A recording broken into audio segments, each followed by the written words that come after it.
pledge allegiance to the flag of the United States of America and to the republic for which it stands, one nation, under God, indivisible, with liberty and justice for all. Thank you. I assume there's nothing to be added to the agenda. Is there anything I'm not thinking of? I'll move to approve. All right, I'll second that. All in favor? All right. I don't know if you have to approve the agenda, but no? No. Okay. And well, is any announcements by the board? Again, don't think so, but just check. All right. Public comment is up first. Who would like to start? Anyone? No? Nothing to say. All right. All right. I think it's Howard and Craig and Peter maybe, unless we just shoot you for So I'm Howard Ball, I'm the Labor Relations Specialist with CSEA. I had a chance to look through several of the documents that you've considered in this possible, I don't know if you're going to call it a merger. So a few questions that come up is, in reference to the HR report, the HR report speaks of job cuts.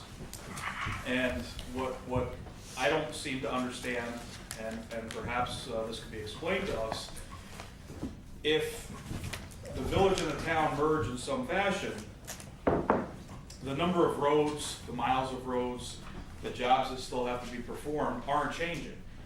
So where do the staffing cuts come from in terms of the workforce? Now I understand, in terms of the leadership at both levels, that if there's only one government, you're not going to need two separate leaderships. And I understand those cuts, but I don't understand the specific job cuts in that the duties are still going to exist whether it's one government or two governments. And just because you combine doesn't mean that there's less duties encompassed in that. So the services are for the residents of the town and the village, and that's the second question that I have. Is it going to be a village, or is it going to be the town encompassing the village, or is the village now going to be the entire town? And the report that I read that came out last week kind of looks like it's going to be just the village of New Paltz. So that's another question that needs to be answered. But the services at some point, if you're talking about job cuts, the services are going to have to be cut because there's roads that have to be plowed. Those roads are not going to shorten. And if the town currently needs a certain number of employees to perform the duties for the town residents, and the village has a certain number of employees to perform duties for the village residents, those are based on the square footage and the areas that they're responsible for.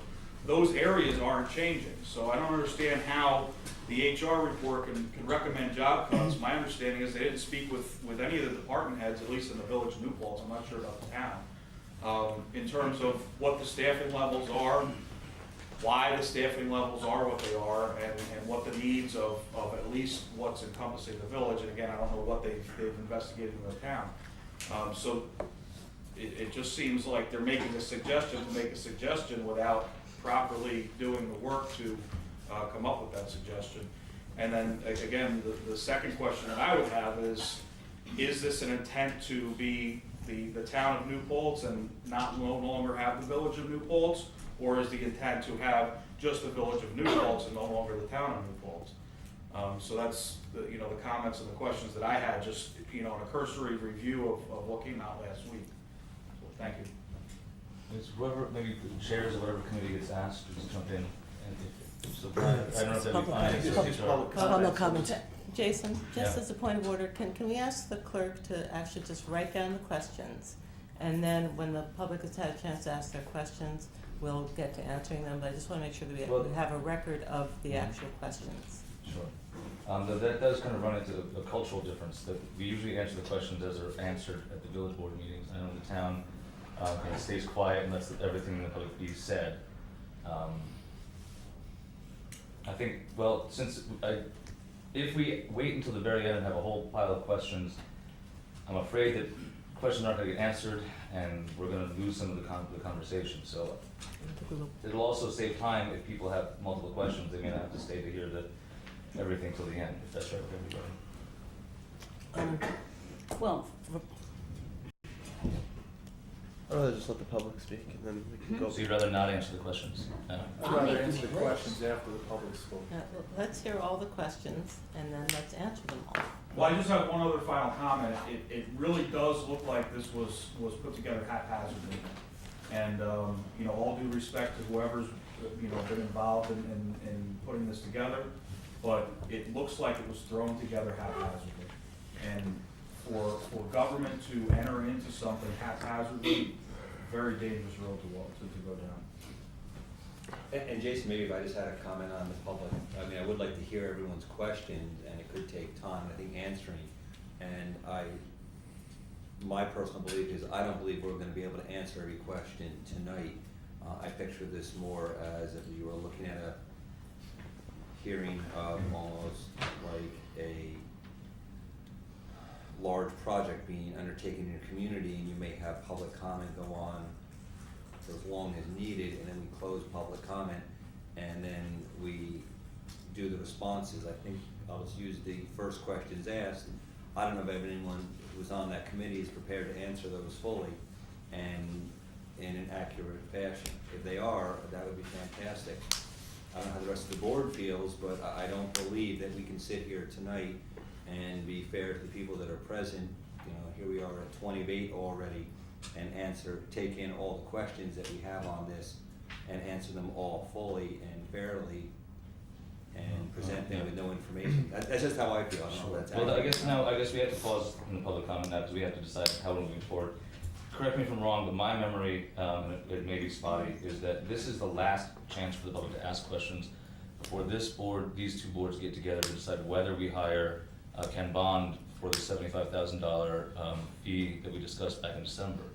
So this meeting was specifically to answer questions. So if we're gonna go into it thinking that we're gonna hear them but not answer them after having just had 2 meetings in a row where we specifically did that, we've been telling people to come tonight if they have questions. So I think it's unfair to everybody to leave them unanswered, at least at the end of the meeting. Nobody said Brian, that. you had Well, what I was gonna say is, we should take in all the questions, answer whatever we can. If people have more questions, provide them another opportunity if we feel that that's necessary to make sure, you know, maybe if people are asking the same questions, we can filter it all out, get it through, go through another round if we have to, and that way at least it's organized and we can, you know, try to make sure we're doing. Well, this may do it. It does, I guess, the sense of the two boards, does this group still feel that our next step should be, to discuss whether to hire someone to move this forward to the next step, or as Jeff suggests, kind of follow more of the way our planning boards work and have the option to keep kind of the public hearing, quote unquote, open, answer the questions until they're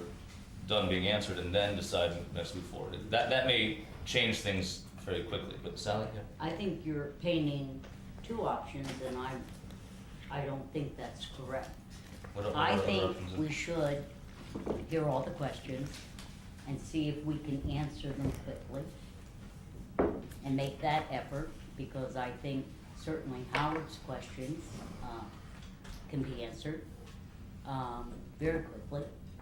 And then I think it is not a discussion to hire Ken Bonds or not hire Ken Bond. I think it's a question of, are we going to hold a referendum or are we not? And then we will decide how that process should be. So I don't think it is a Ken Bonds yea or nay. I think it, does this board believe, these two boards believe that there is enough information that the taxpayers in this community have the right to make the decision about their destiny. And then, once that decision is made, to then move forward, I hope, perhaps at the next meeting, to discuss the process of how we might move forward. I guess there's actually another, we do have the next meeting scheduled, regardless of what we use it for. We have one on the calendar. Exactly. Now, is this, before we all get, so we don't have to have this conversation later when we're all exhausted, if we get with these boards, if the boards feel that there hasn't been enough time tonight before everyone gets too exhausted to keep going, to answer all the questions or to keep going, are we willing to kind of, to keep that open if it becomes necessary? Or is this, because there was a discussion in December about the abrupt time crunch and trying to meet that deadline, which I know we blew, but do we have that breathing room? Do we have that breathing room? Let's see how many questions there are. Yeah, that's fair enough. All right. was, so Vicky, yeah, you're next. Thank you. First question, are all of the committee reports on the website now and available at the various clerk's offices in the library? They are all available. Well- No, we're not answering. We're I not. mean, it seems Well, to that's- me well, that that's- if eventually you we'll get want to that. public participation, this stuff needs to be out where people can get their hands on it. And, Yeah, we'll We'll answer that. We'll answer that, but like Sally said, there's some that are very quick to answer. and how do people get a hold of it? What do they type in their little computer machines in order to access that stuff? Thank you. And who's Ken Bonds? Oh. He's, What's that about? Ken Bond is, I'm sorry, we'll have it, we'll answer that later. Okay. Craig, I think you were next? Yeah, I was looking at this, summary of 2011 actual expenditure, village, town, the last page. It's about, this page. The one that's colored. It's about, yes, it's about half a page. There's 4 columns there that have, personnel positions, listed there. There's columns with savings. Can someone explain what that means, what that money does, where it comes from, how is it savings made? Just for clarification, you said there's 4 columns? Well, I'm unclear your question, Craig. let's see. Are you looking at the first, the one all the way to the left, the A 908, the budget lines? Or are you looking at the colored columns? Red? I'm looking at the horizontal columns, actually, it's I would suspect, Jason, the that, ones that are in the. I just want to know which part he's referring to. yeah, I think what he's talking about is Can if you you, just give us the first budget line? if you look at page, that you're referring he's, to? if you're looking at page 4 and he's talking about the DPW line 8810. at the back. All right, so let's just, so from A8, No, which ones do you have a question about? The 4 that say, personnel positions. What does that mean? Oh, you mean the purple column or the right, savings and personnel position, okay. Right. What is, okay, thank you, that's clear.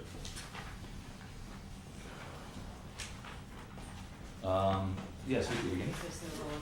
Is there a representative from every one of the committees here at this meeting tonight? Yes. Okay, so you're closer to answers than potentially. Okay. No other questions? Peter, please. I have a question, I have some information related to grants eligibility, and I don't know whether that's dealt with now or whether we can handle that during the committee discussion. We'll start with the question, figure out as we go. You said Okay, we had a well, question anyway. Well, you know. the question is, do you want to, should I discuss that now or wait for? Why don't you just No. discuss it now, I guess. It's one of the question, yeah. I'm Jason, I'm sorry, right now we're taking questions, and then when the time comes for the board to discuss, we could start talking about grants, and if we want information from Peter, we could ask him to help out. so the question could Either way. be, Well, there was a will we still question. be eligible for grants? Well, the if we question is, merge? You'll, when Well, the, let's let him pose Yes. it as a question. no, It's in the the question record. is, do you want me to talk about that? Yes, or not? probably So- later so on. Later is fine. Questions for- That's fine, either way, doesn't matter. Anyone else? Yeah, Carol? The 300,000 is Could you, what page are you, just so we can refer to it later? 831.20.1, 831.20.1, the 300,000 in savings. That's if they were combined. Would there still be the same 300,000 in savings if they weren't combined? What is the question, Carol? On the police, Yeah, 300,000 in Right. savings. Would there still be 300,000 in savings if they were combined? I think that's good, thank you. Anybody else? Yeah, Don? Yeah, I had a question, but I didn't want to respond, I was not on the Human Resource Committee, and I wanted to just respond to your point, which was valid in some good ways. We had estimated there'd be some savings by taking some non-specialized tasks. For example, the Department of Public Works. I think the examples that we used again and again were things such as lawn cutting and painting.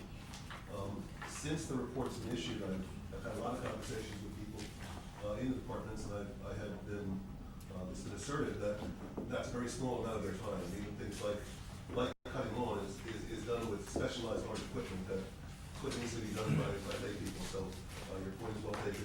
That was the examples that we used for, Department of Public Works were things such as lawn cutting and painting and non-specialized functions. See, but That was, just to bridge on that, all due respect, Sorry, this is you not- did a report with what you thought rather than actually doing the research and doing your report based on the research. You issued a report and then did the research after the fact.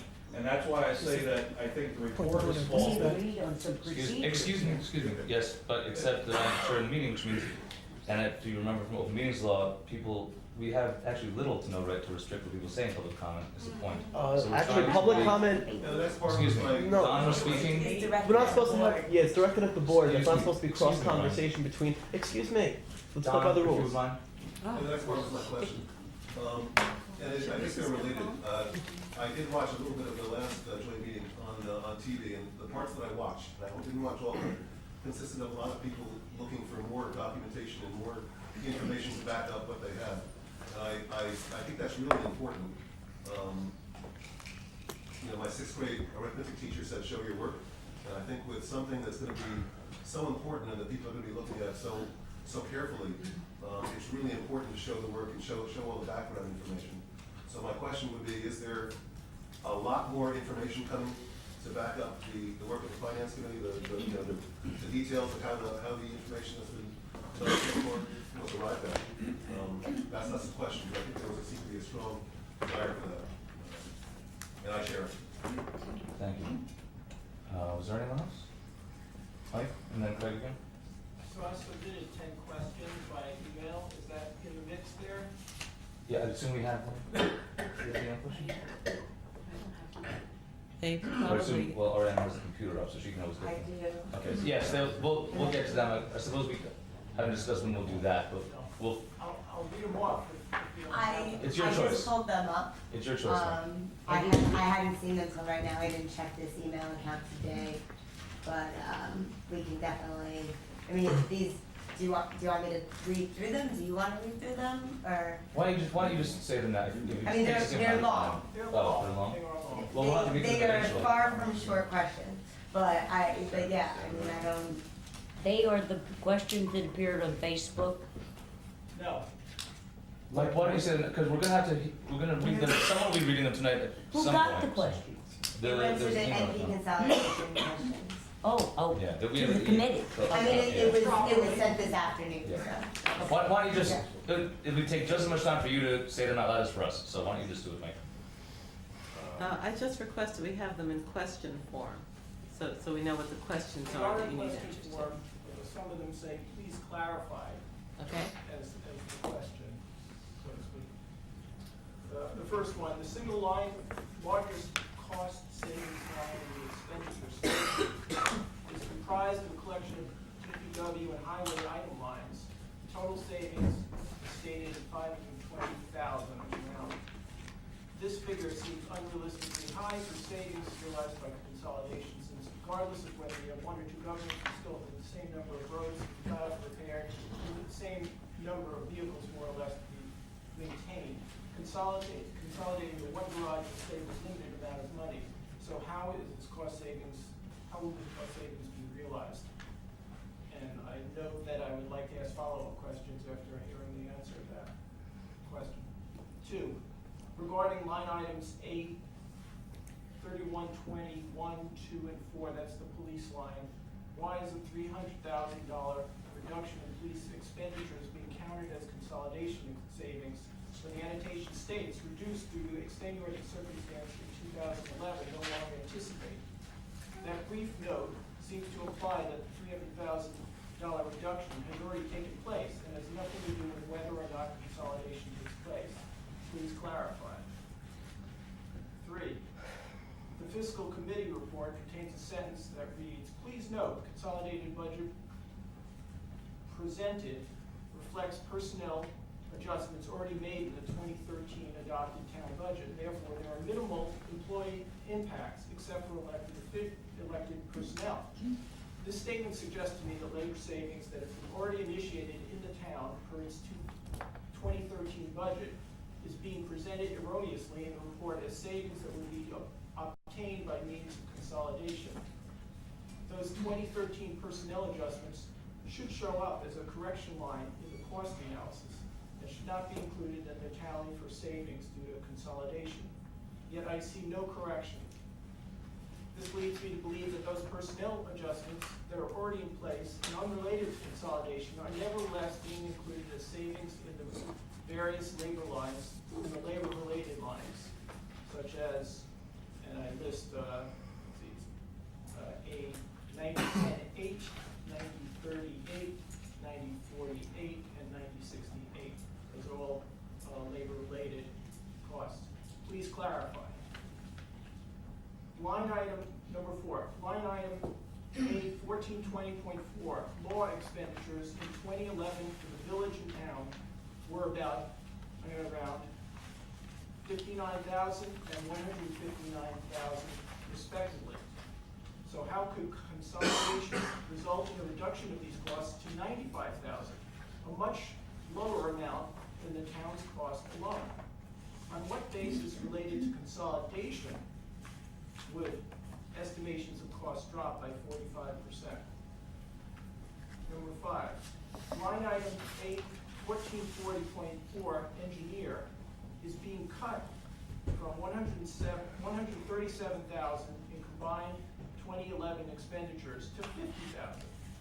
Such a decrease seems unrealistic. Furthermore, since the village had less than $2,000 in 2011 costs on that line item, why would this $87,000 in cost reduction be counted as savings due to consolidation? 6, the consolidation of treasurer, personnel, payroll, and bookkeeping budget is shown as yielding a 25% savings. That seems highly optimistic. Since this line is primarily labor and related, what are the specifics in terms of job roles and the cost of costs of the analysis of the combined workloads that determine 25% of the tasks were duplicative of town and village? Number 7, line item A 1680.4, data processing shows consolidation savings estimated at $25,650, a 33% reduction. While one would expect the consolidation will realize savings in data processing costs, the number of workstations and software user licenses will not decrease. And it seems an unrealistically high reduction in costs. What are the specifics in terms of item and dollar costs that would result in a reduction of 33% in costs due to consolidation? Line item A 1650.4 is town central communications contractual, for which the entire $40,000 of expenditures in the savings column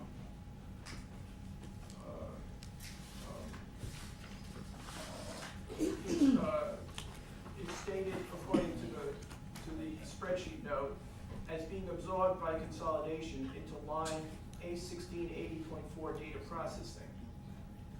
But since data processing expenditures have already been reduced by 33%, it would seem that expenditures for this central communications line item is being completely eliminated. Is that an accurate assumption? What are the individual components of this line's $40,535? How much of the savings would directly relate to consolidation?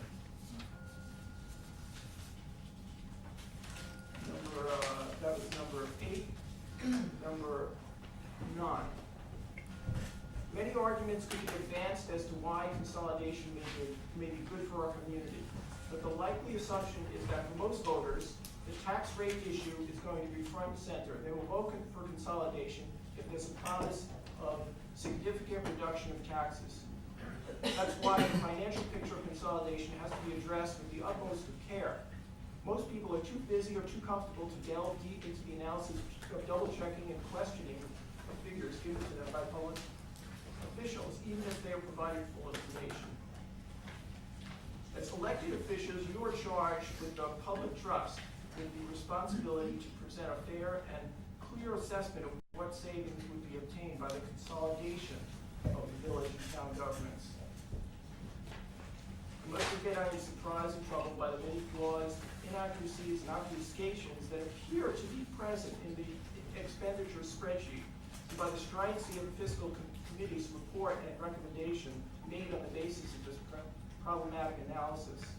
I'm further troubled by the sharp contrast of the fiscal committee's high figure for savings due to consolidation as compared with the 2011 Fairweather study, which on pages 23 to 24 suggests that savings due to consolidation is likely to be modest, and states, this reiterates the concept that restructuring through consolidation is not an effective means in overall reduction of the cost of local government. What will happen if consolidation is approved and it turns out that the expert consultants, Fairweather, were in fact right? I therefore ask of all town and village elected officials, will you agree to retain a reputable accounting firm to perform a professional grade report on the cost-saving analysis using current budgets and cost projections before scheduling any referendum on the issue of consolidation? Number 10, in approaching the fiscal committee's report, and this is to the fiscal committee, and that last one was to the members of the town and village board. In approaching the fiscal committee's report and expenditure spreadsheet, two basic principles of accounting come to mind, those of full disclosure and conservatism.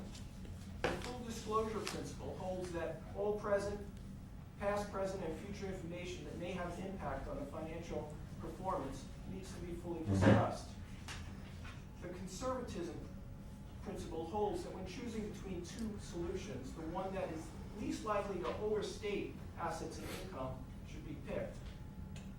My examination of the fiscal committee's report and expenditure spreadsheet suggests that neither of these tenets have been observed. My question regarding the full disclosure principle is, when will supporting documentation for all material line item savings be made available to the public? 2, why was this documentation not made immediately available along with the report and expenditure spreadsheet so that ample time would be available to the public to properly critique the report? My question in regard to the conservatism principle is this. Would you endorse the idea of retaining a reputable accounting firm to ascertain the accuracy of your figures in regard to estimated savings obtained from consolidation, and to perform similar analysis on current year budgets and cost projections? Thanks for, I know that was long, thank you. Ariana, do you have all those questions? I do, I read them along with. Okay, so we can keep track. Craig, I think you were next. Oh, yeah, I just had a question about the, basically the building's going up, refurbing our old garage and that. I don't see any kind of, list of them or costs. I'd like to see something like that, or I think something like that should be shown. How much is it gonna cost to refurb our garage into office space? And how much to put up in the building? How we're gonna fit 5,800 square feet of stuff into 2,400 feet of pole wall? Anyone else? Speak now or for older fees? Yes, Amy, please. Well, I'd really like to thank you guys. I cannot wait to save money on my taxes. I am so happy with consolidation. We're going to be able to live in New Paltz for a very long time. I'll be able to retire here and still be able to afford to live in my house. And I want to thank everybody on all the committees, all the volunteers, all the people that realize that it's really something that the public should vote on. And I'm looking very forward to voting on consolidation.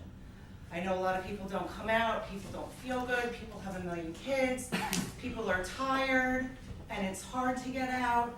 But I talk to people all day long, and there are so many people in this village and town that just assume that we're consolidating.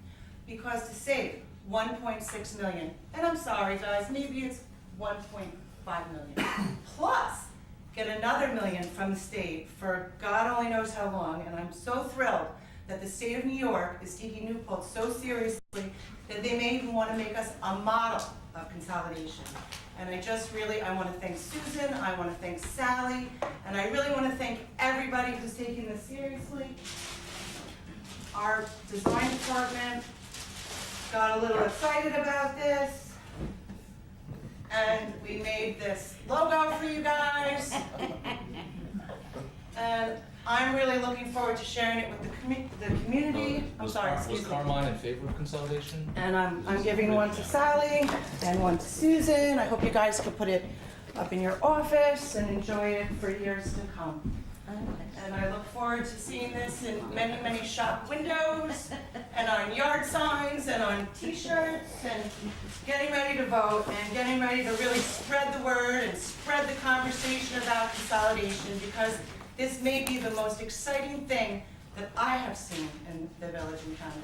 Is it fair to say? Thank you very much. Is it fair to say, Amy, that said t-shirts will soon be available at the Brewery Blueberry? Or Actually, we're going to be selling them through order forms. Ruby Blueberry is not interested in any kind of a business venture with the village or town. We're just here to give support. We've been here for a long time, living here with our family and doing business on Main Street in Newport. And we are very, very proud of where we are from. Thank you. I do want to say just two things. One, I agree with Sally and Amy. That I think the public should have the right to vote on this. I mean, there's been a lot of work and money and resources that have gone into this. This is an issue that has come up since I was, not even walking over and over again. And I think, Peter Fairweather has done an amazing job, and this is the most work that's ever been done. I think the research is there, and the public should have the right to vote on this. The other thing I just want to mention is that, we talk about money and taxes and savings. And yes, that's part of it, but we need to also look at the fact that the government is going to run much more efficiently with one government. And that's not saying anything against either governments, it just is common sense. One government is going to be more efficient, so. Thank you. I can't see who that is. I just Amanda. Sorry, I'm not wearing my feathers. I apologize. It looked like you probably had a third arm there. Without them, so I take me seriously. So I just want to say, I think there are certain aspects to consolidation that can be really, really great for our community to improve how elections are run, to improve how the government represents its constituents. However, the questions that Mike asked are much echo the questions I've been asking, and still I'm not quite sure what the answers are to them. I apologize, I just moved, so I haven't had time to read the reports. But, and I'm still unpacking. And I'm really sorry, but I'm no longer a village resident. So guys, I'm all yours. But, unless of course consolidation happens, and then whoever gets elected. But anyway, my point is, I mean, I think that the benefits are there. However, if before, I'm very dissatisfied with the public engagement of this whole project thus far. And I mean, I'll take part of the blame because I was on both public outreach committees. So, but I'm very dissatisfied, and I feel like, I mean, obviously we look around here, these are familiar faces, these are people who are always out at the meetings, but there's gonna be more than this group who are gonna be out there voting. I don't want another middle school renovation ridiculousness. Like, I don't want people voting on their fears, on misinformation. I don't want people voting what their neighbor told them to vote. I want people to actually understand what this means, how it's going to affect them, and we really need to answer the questions that Mike has asked, and I'm sure many other people have submitted some really, really great questions.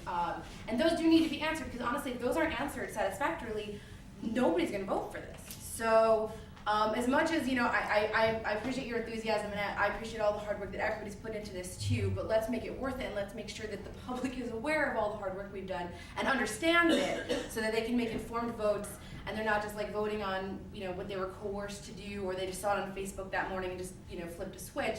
We want to make sure people are engaged and they're informed, and we have a lot of work to do because there wasn't as much public engagement as there should have been throughout this whole thing. So we kicked the can a little bit down the road, but it's time to pick it up and really get people informed on this and make sure all those questions are answered. That's it. Jason, can I do a point of order? Sure. Just a point of order that even though you lived in the village, you still belong to the town. Well, no, I'm all your guys' now, like, I'm just saying, yours, solely yours. no, you're not solely out, well, the town. I'm not in the village anymore. That doesn't matter, the village residents are represented by the town board. Right, but I'm not represented by them anymore. Yeah. That was the point of it. Thanks, Susan. You're welcome. You can argue about where your indentured servitude is moving next later, Amanda, I think. Are there any other questions? Yes. Can I have a comment? Whatever you've got. I think too, I was on the committee, I'm Carol Roper, and I think that they should have the public vote. I feel very strongly about this. Truthfully, when I was on the committee, I really felt it should be a town-wide village, and I really think you should have a fire district, and I was certainly outvoted for 15-1, I think it was. But for the interest of community happiness, I certainly went along with the other people who were voting, and voted to do it the way we all on the committee voted. But I still think, in the end, it belongs to the citizens, and they should be the ones who do the voting and be educated, you're absolutely right, and get this thing settled once and for all, instead of the time in our lifetimes has been voted on. It definitely should be a public referendum. Yeah. Just one comment to that. Yes, the public needs to make their decisions, but they need to make the decisions based on true facts, true figures, and real numbers. And I just think that this was thrown together hastily and not properly. And I think if the public is going to be making a decision on this, it needs to be based on true facts and figures. And just by the 10 questions that this gentleman asked, back here, and looking at the HR report and looking at the report that came out last week, it doesn't appear as though everything is completely the way it should be for the public to be making a decision on something until all of the facts are correct. Thank you. The board needs to have I thought I saw questions, another and hand start up. answering them. Is that wrong? The board, Gene has Yes, sir, in the back. questions. I have one question. If you incorporate, will the fire department of Newport be still volunteer? Yes. Or Sorry, still volunteer? can't help it. Or, it's all right, Kitty. Or will they have to be on payroll with benefits Thank you, sir. and retirement? Okay. Yes, Sally? I'd like to start answering and I'd Sally, like Well, to. before we start with that, I Sally. want to make sure there's no other questions, actually. And then we have some written ones. Mike, again, you have another question? Add more questions to my 10. I think not. I think so. Wait, You- Jason, Kitty, we're gonna have- the Ariana, do you public can have to speak. leave at 9 o'clock tonight? That was part Ariana. of, okay. So I would like I'm to not at gonna least cut off make a public start comment. on some of these so that, I'm not I gonna just cut off want public to comment, remind Kitty. you that one of us will be leaving at 9 o'clock and I'd like to get started on answering But in some The of these. public is more important than we are, and I'm not going to cut off public comment. Mike, please ask your questions. Line item 1621 and 1620.4, those are building and grounds lines. They appear in the town expenditures for 2011 as $336,000 and $223,000. These lines are part of a collection of the DPW and highway lines that are said to comprise $520,000 in savings. Since these lines show up in the 2013 town budget as $228,000 and $72,000, so that's a difference of $258,000, much less. The town has already come up with ways to reduce these costs by $258,000. Per the fiscal committee's report, the total of the expenditures spreadsheet column titled savings is being construed as savings due to consolidation. Therefore, that $258,000 that already has been saved per the town budget of 2013 has nothing to do with consolidation and shouldn't be included in that $520,000 of savings of the collection of DPW highway lines. My last point, which I was saving, but I think I'll put it out because I wanted to hear a full story in terms of my first question. which had to do with that bundle of lines. But my last question has to do with an explanation of why the bottom lines, so each column here, and when things are put out for the public to be able to analyze, it's very hard to analyze a PDF sheet. You can't use the benefits. It was on a spreadsheet. You convert it to a PDF. You can't use the benefits of what a Excel spreadsheet has to offer. I converted it back into an Excel spreadsheet. The 5 columns all total down properly. The bottom lines add up to all the items. However, one should be able to take each row. There's column 3, which is the town-village actual combined. And then the next column is 2011 if merged into one government. And then the next column, that last column, is savings. Well, line by line, if you subtract the actual for 2011 combined, and you subtract out the 2011 if merged into one government, line by line, the savings comes out for most lines to be the difference. However, if you add the totals up, you find that that just isn't the case. And the problem is, well, the difference is there's a discrepancy of $191,000. And I kind of tracked that down, and the largest item, the majority of that 191,000 is a error. It appears to be when I take all the DPW highway lines and add them up, because they're bundles, right? Add them up and compare them to the savings, there's a difference of $210,000. So it appears that the savings due to DPW highway of $520,000 is overstated by $210,000, and it's actually $309,000. That's based on all the numbers that I have here that came directly from the spreadsheet, and I compared them all to the spreadsheet. So I don't know why the discrepancy exists. Is there a line missing here? That's for you to figure out. But it seems to me that is yet another. It goes to what this gentleman said. Where it appears that this was thrown together and not properly checked over. So for right now, what it seems to me is that $1.6 million is overstated right from the bat by $210,000. And the other, I add that into the other item which I just mentioned, is the building and grounds difference between the 2013 budget, town budget, and the 2011 town budget, which is another approximately $200,000. There's a considerable amount of sloppiness here. Thank you. Any other questions? I know we made last call a minute ago, but it is now, speak now for what repeats. No? All right, do we have any more that came in the email?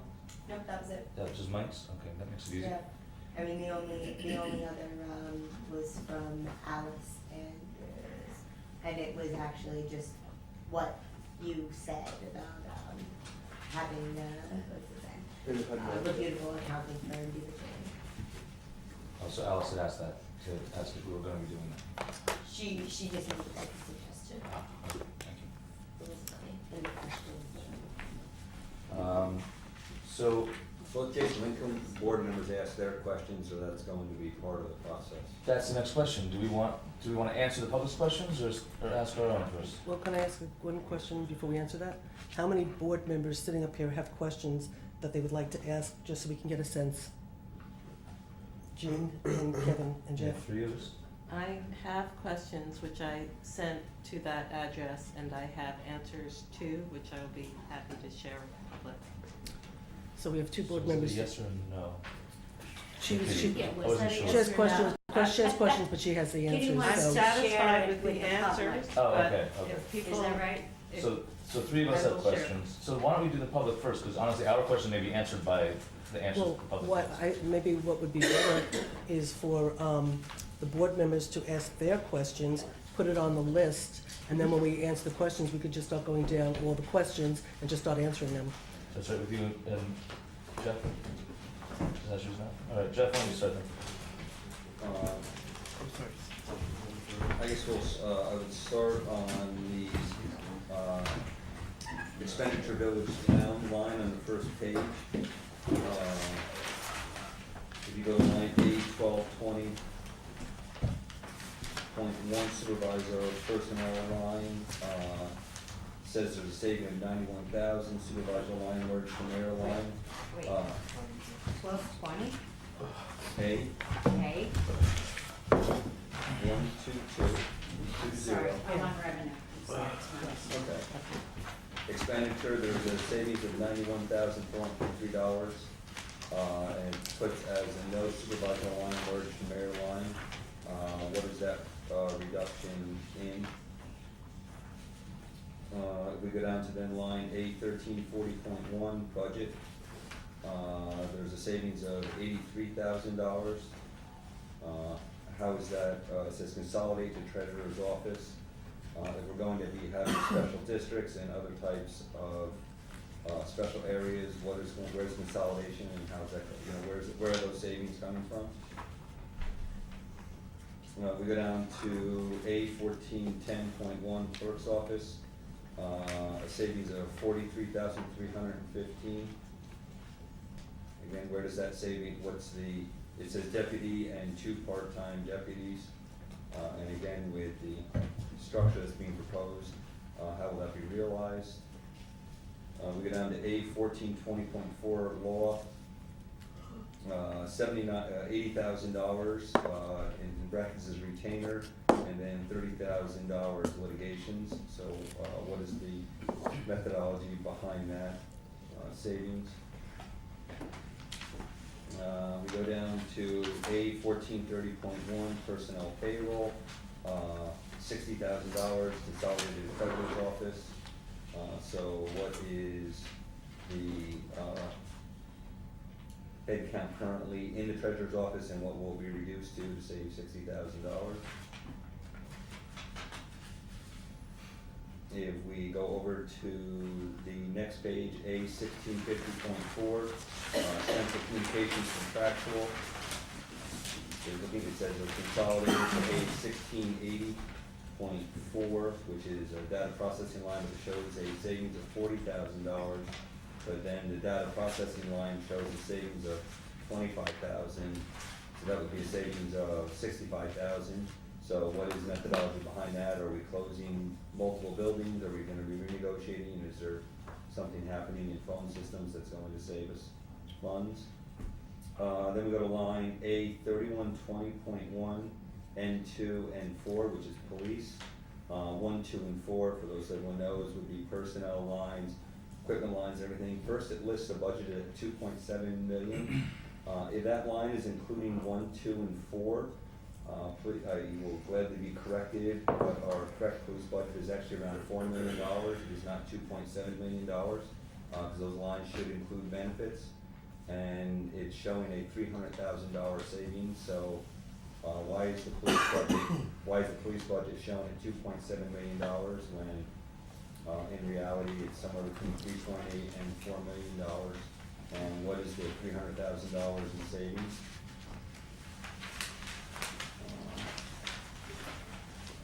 I had one more.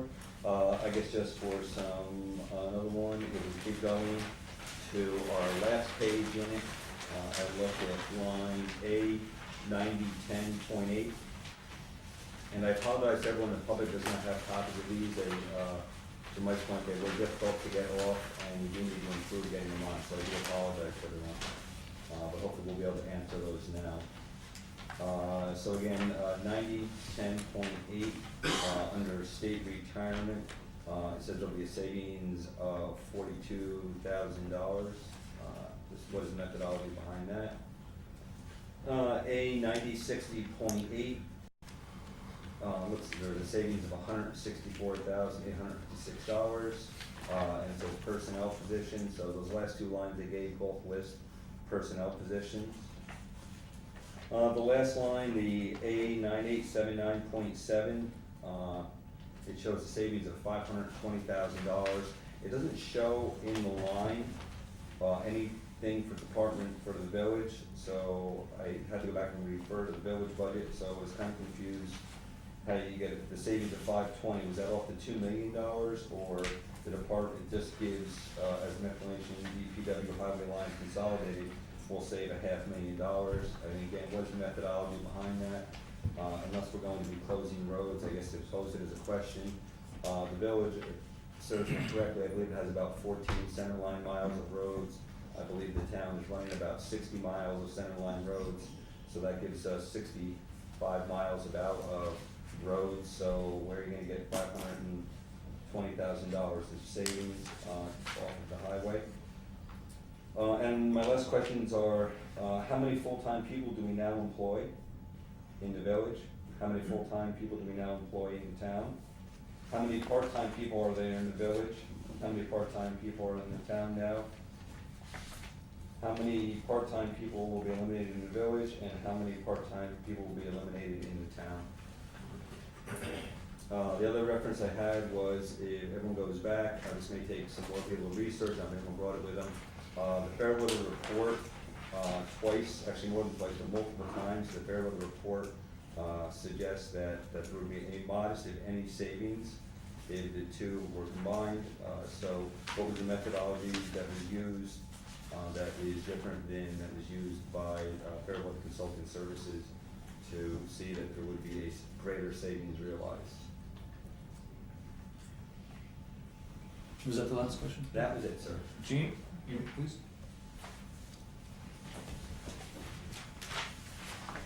Point of order. It depends. I got a question for you, Jeff. Excuse me, sir? Jeff. Excuse me, sir? Sir? I'd rather you didn't ask Jeff a direct question, especially hostile like that. If it's a question about something particular piece of information, if you wouldn't mind waiting until we discuss and get the answer to Jeff's question, you may have your answer question. You may have your question answered in just a minute by somebody who's on the committee, if that's all right with you. Why don't we just add his question to the list? That's fine, if that's right. If it's a question about the general consolidation topic, great. It is. Okay. I mean, they had weeks of that copy of the papers that you're handing out, weeks to go over it. And why you're numbering in one by one by one, you should, instead of asking the questions, you should have the answers. That's what we're here to do, sir. But you should have the answers before you come here, not when you're here. Well, it's not even a road I want to go down, if you wouldn't mind. Just give me a minute, sir. I Okay. appreciate it. Thank you, Okay. sir. Jean, if you wouldn't mind? So you want me to start with my finance questions, or? Whatever questions you would like to start with. Okay, well, I think my items are pretty much just housekeeping. But it might require tweaking. There's a revenue line called, number 1235, called tax advertisement. And I bring that up because in the village owns their taxes, and therefore they put out an advertisement that they're gonna go for tax sale. My question is, if we consolidate, have we taken into consideration that all of the town taxes then become eligible? The unpaid taxes need to be advertised and need to be collected upon for those parcels that they're gonna go up for tax sales, because the village of New Paltz is the only one that's grandfathered in of all the Ulster County, that is allowed to sell unpaid taxes at tax sale. So we would need to maybe increase the revenue and increase the expenditure for the, whether you have it under, clerk or treasurer, I don't know, but if that's, if we're gonna be a town-wide village, I'm thinking that that's how the taxes are gonna work. The other question I had was, revenue 2389, it says miscellaneous revenue government center. Is that the community center? Does the government center refer to the community center? I just wanted to know. It does. Okay. We'll insulate it. Okay, and then there was one thing I didn't remember. We have, snow removal fees under 1255 and snow removal fees under 2302.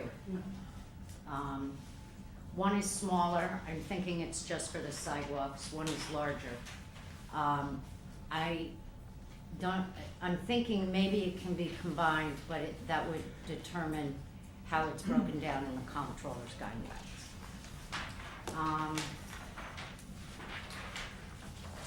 I did look at, on the expense lines, A 1650.4, central communications. Jean, could you give me that number again, please? A 1650.4.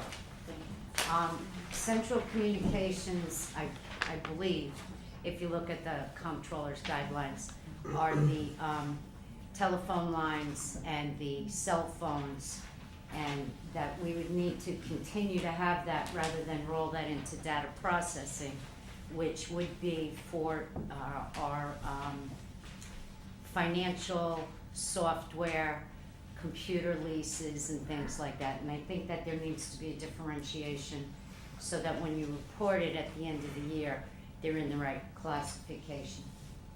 I got my answer on the other thing. So you're saying break it out? I believe it should be. Okay. I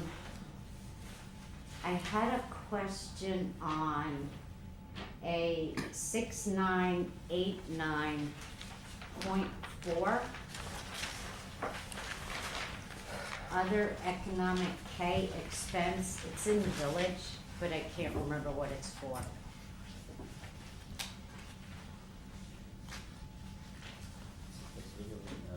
Nancy would have been with us, but her son is sick. I would have basically carried it over. Well, Okay. we'll just- Yeah, we didn't, We're not cut answering. him. Sally, just let her get through her list, and we'll deal with it all. I'm sorry.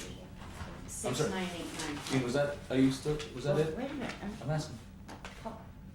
Just start talking. 694 is the Okay. rent. All right, and then, line number, A 9879.7, other debt insurance, did you mean interest? Debt interest?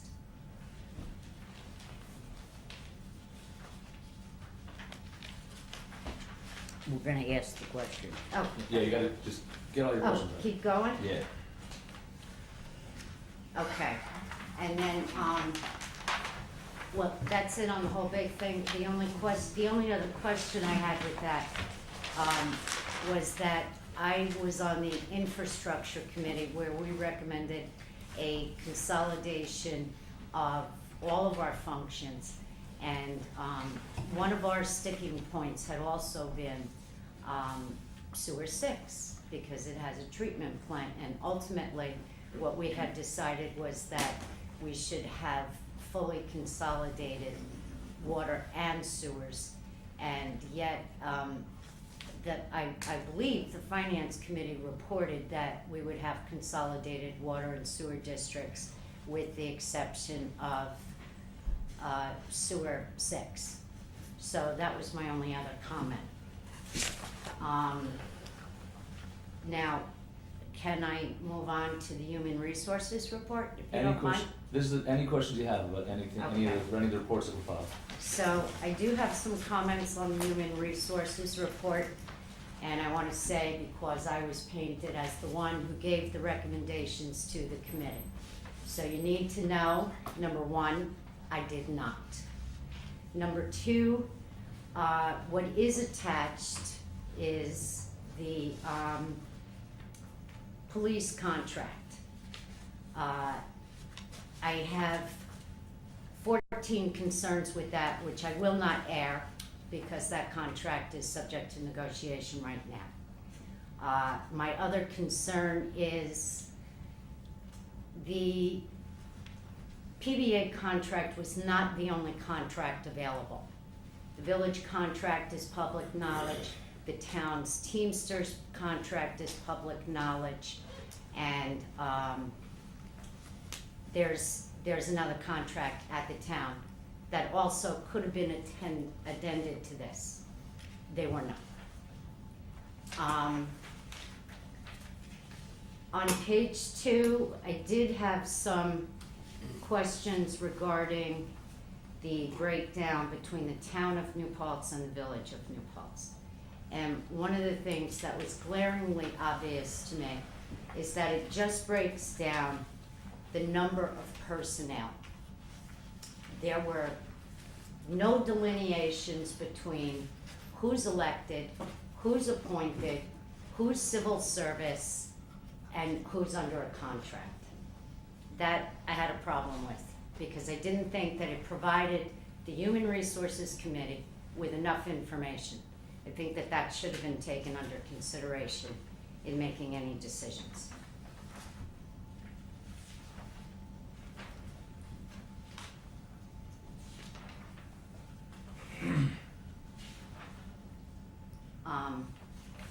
On page 9, under the recommendations, and this actually came up at the town, and I'm just going to say it, and it doesn't mean that anybody on the boards or the village board agrees with me, but recommendation number 4 is establish an advisory committee to interview on an annual basis at least 2 proactive healthcare brokers to bring creative cost savings to government and to ensure that employee contribution rates become more affordable to the municipality over the long term. I've been doing local government for more than 10 years, and it is not common practice to bring in more than 1 broker. When they go out to the private sector to get your rates quoted, it compromises the quote you're gonna get. It is not common practice. That's just my opinion. Item number 6, create a new position to be filled by an individual with skills in finance, human resources, policy analysis, and program management to manage a $16 million annual municipal budget. It goes on and on. What it doesn't say is whether, the end of it says that the newly created position would serve as a bridge from one administration to the next, thus eliminating the inefficiencies associated with changes in administration and election years. And that's fine. That's actually a very good thought. The problem is, what it doesn't address is whether or not that would be under a contract, like the police chief and the lieutenant. Because otherwise, that position, just like the village treasurer, is subject to appointment and rotates with the elected body. Item number 7, I didn't fully understand. Amend municipal policy regarding part-time employment by setting part-time employment at less than 37.5 hours per week. Set full-time at a minimum of 37.5 hours per week.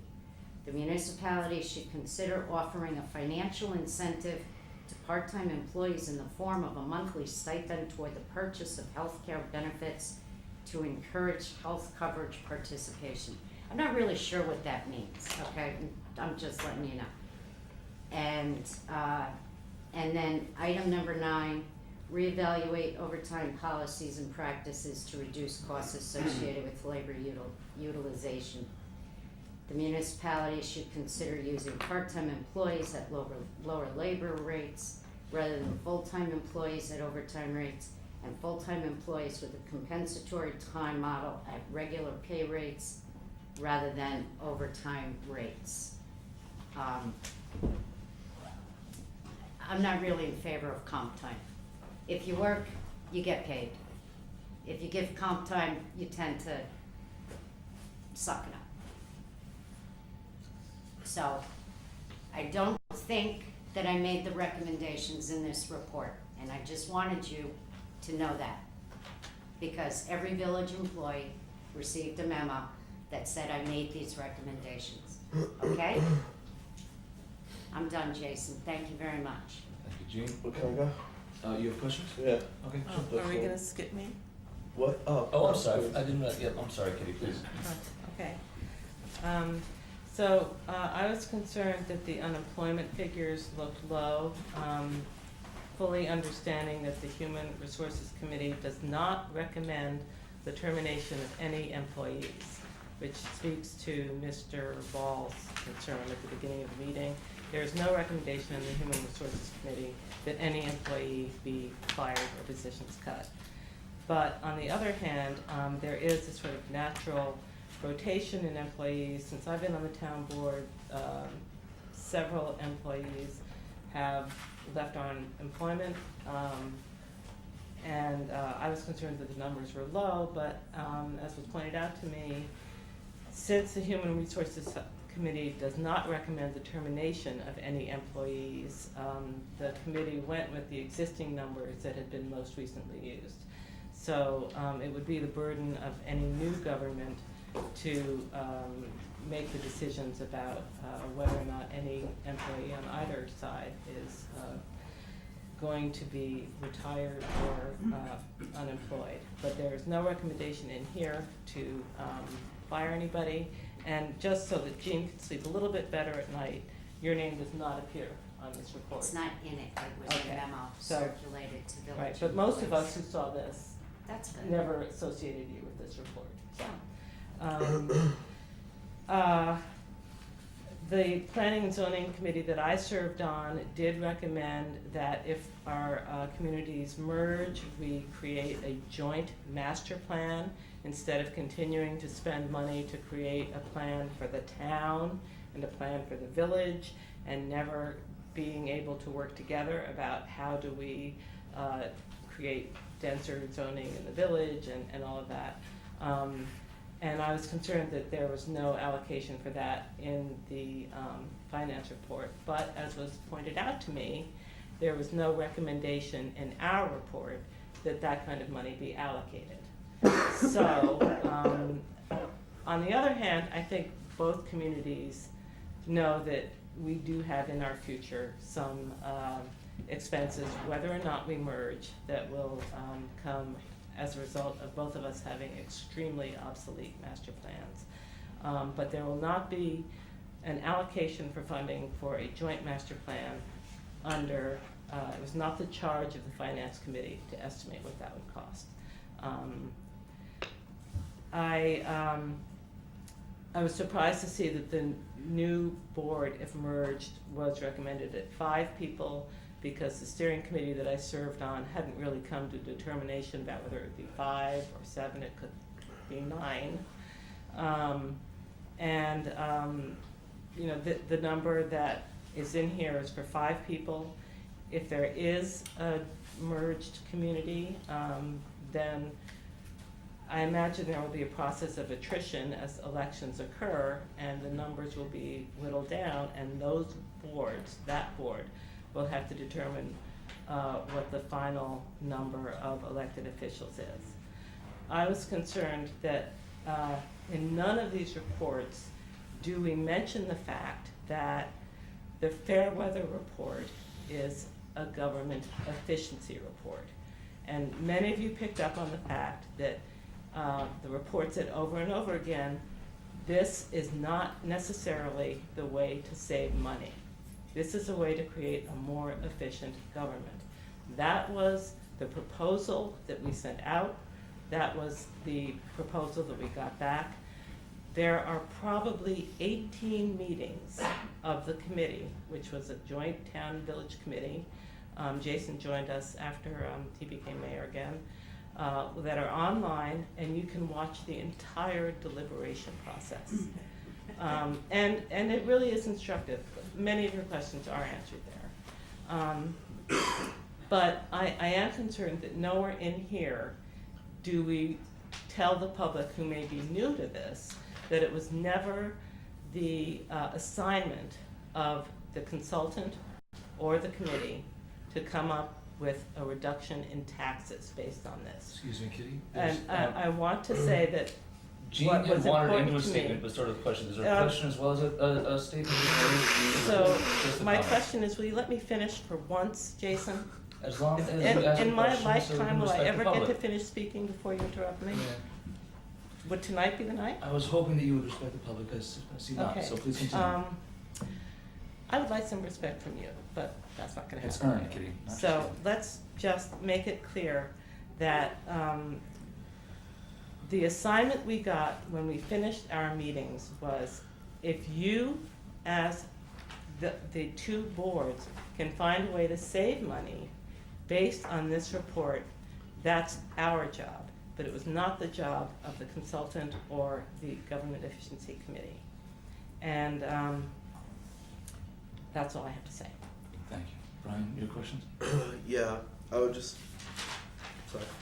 like Councilman Barry to explain Councilman Galucci's statement on not having any input on the HR committee. There are 3 members of the committee here tonight, and I'm sure I'm not the only one who heard that several times, so. Thank you. Thank you. Was that the only question? That's all I got. Thank you. I'm sorry, give me one second. Yeah, please, you just very much. Did you have something? No, it is 8:45. Ariana must leave us, and I I still have intend to questions, stay, by the way. I intend to stay as long as we need to answer the questions. But I would like to know specifically, and hope this answers one of Mr. Ball's questions, that tonight is the 1-year anniversary of when Fairweather Consulting and the TownVillage Efficiency Committee made its recommendations to the joint boards. In light of that, I would like to move that at our next meeting, the joint boards agree to address and take action on the recommendations of the efficiency committee that was made to the 2 joint boards. And that You wanna move motion that has out of been order, made. actually, because it's not what we're discussing at the moment, and it I doesn't can move supersede. any time, Jason, and I just moved it. Do I have a second? Second, at least for the purpose of discussion. All right, is there any discussion on that? Could you explain the purpose of your motion and what its effect would be? Because it sounds to me like it would The make the purpose- rest of this meeting completely irrelevant. The purpose of the meeting, no, it doesn't make it I'm hoping to be- I'm irrelevant, hoping to be because a lot of the questions that are asked this evening, and I think Amanda made a very good point in saying they are information sharing meetings, they are educating the public. I intend to stay as long as necessary tonight to answer as many questions as I can, but I think we owe this community the opportunity. The taxpayers paid for the efficiency study grant. We spent 18 months on it. We spent a year obstructing each other, and I think it's time to get on with the issue, and I've made my motion, and it has been seconded. Well, I'll say something about that, and I was about to get to my questions, which would have been the last set of questions we could have moved on. No, now we have to discuss, now we have to discuss this, and we'll discuss this, and But I as long as wanna it do goes this on. before our. I know you wanna, okay, but what you wanna do is not necessarily the right thing to do. Because what this would mean is that if the board votes in favor of this, it means it doesn't matter if these numbers are right, it doesn't matter if the reports are full of facts or inaccuracies, because it would be committing us to move forward and to a referendum, regardless of how factually accurate any of this is. And if that's the kind of argument that wins votes in the town of those boards, then I really am wasting my time and should be doing something else. Because I personally think that we should have facts and data, a public discussion, make sure we are all on the same page, make sure the numbers we have are correct, and then make a decision. And frankly, I think it's undemocratic and intellectually dishonest to, in the middle of discussion, and as much as I'd like Ariana to be able to be here, one individual does not outweigh everyone else in this room in importance. And we need to sit, we need to have this conversation, probably more than this meeting, and then we need to make that call. Because it would be basically betraying our public trust, betraying our fiduciary responsibility to rush forward to put this before a judgment to the public without, when we can't even answer the public's questions about whether this is gonna cost them more money or less. I'm going to answer That's their it. questions, and I believe, in defense of my motion, the mayor of the village of New Paltz is an elected official to show leadership and guidance. The mayor chose not to serve on the finance committee. The mayor chose not to attend any finance committee meetings. I have difficulty with the kinds of questions that you have raised. I haven't had a chance to ask mine. Excuse me, I've seen them on Facebook. And my feeling is that you should have been with us if we are all such misguided. It's my fault your numbers are wrong? Excuse me. We don't believe our numbers are wrong, Jason. Numbers are wrong. And if you thought we were so misguided, I've been asking for this excuse me, report. then you should have served on the finance committee. And I'm gonna call the question. Well, Can I? so I've been a comment, maybe people make comment. They have a Just vote. point of order, This just is for. the village board. But for a point of order, I would just like to move it for the town for the purposes of discussion. So I'd just like a second so we could all then engage in the discussion. So, what is the motion exactly? The motion is that next week, we discuss and take action on the recommendations that the efficiency committee made to these two boards a year ago. Does that mean to schedule a That referendum? is going to answer some of your questions as to whether it's 7 and 5, whether we are going to have a nonpartisan election, and the various and other recommendations that were made by the efficiency committee that studied this issue for 18 months on top of the year we've now spent. Can I just get a second so we can, Yes. can somebody just second this for discussion?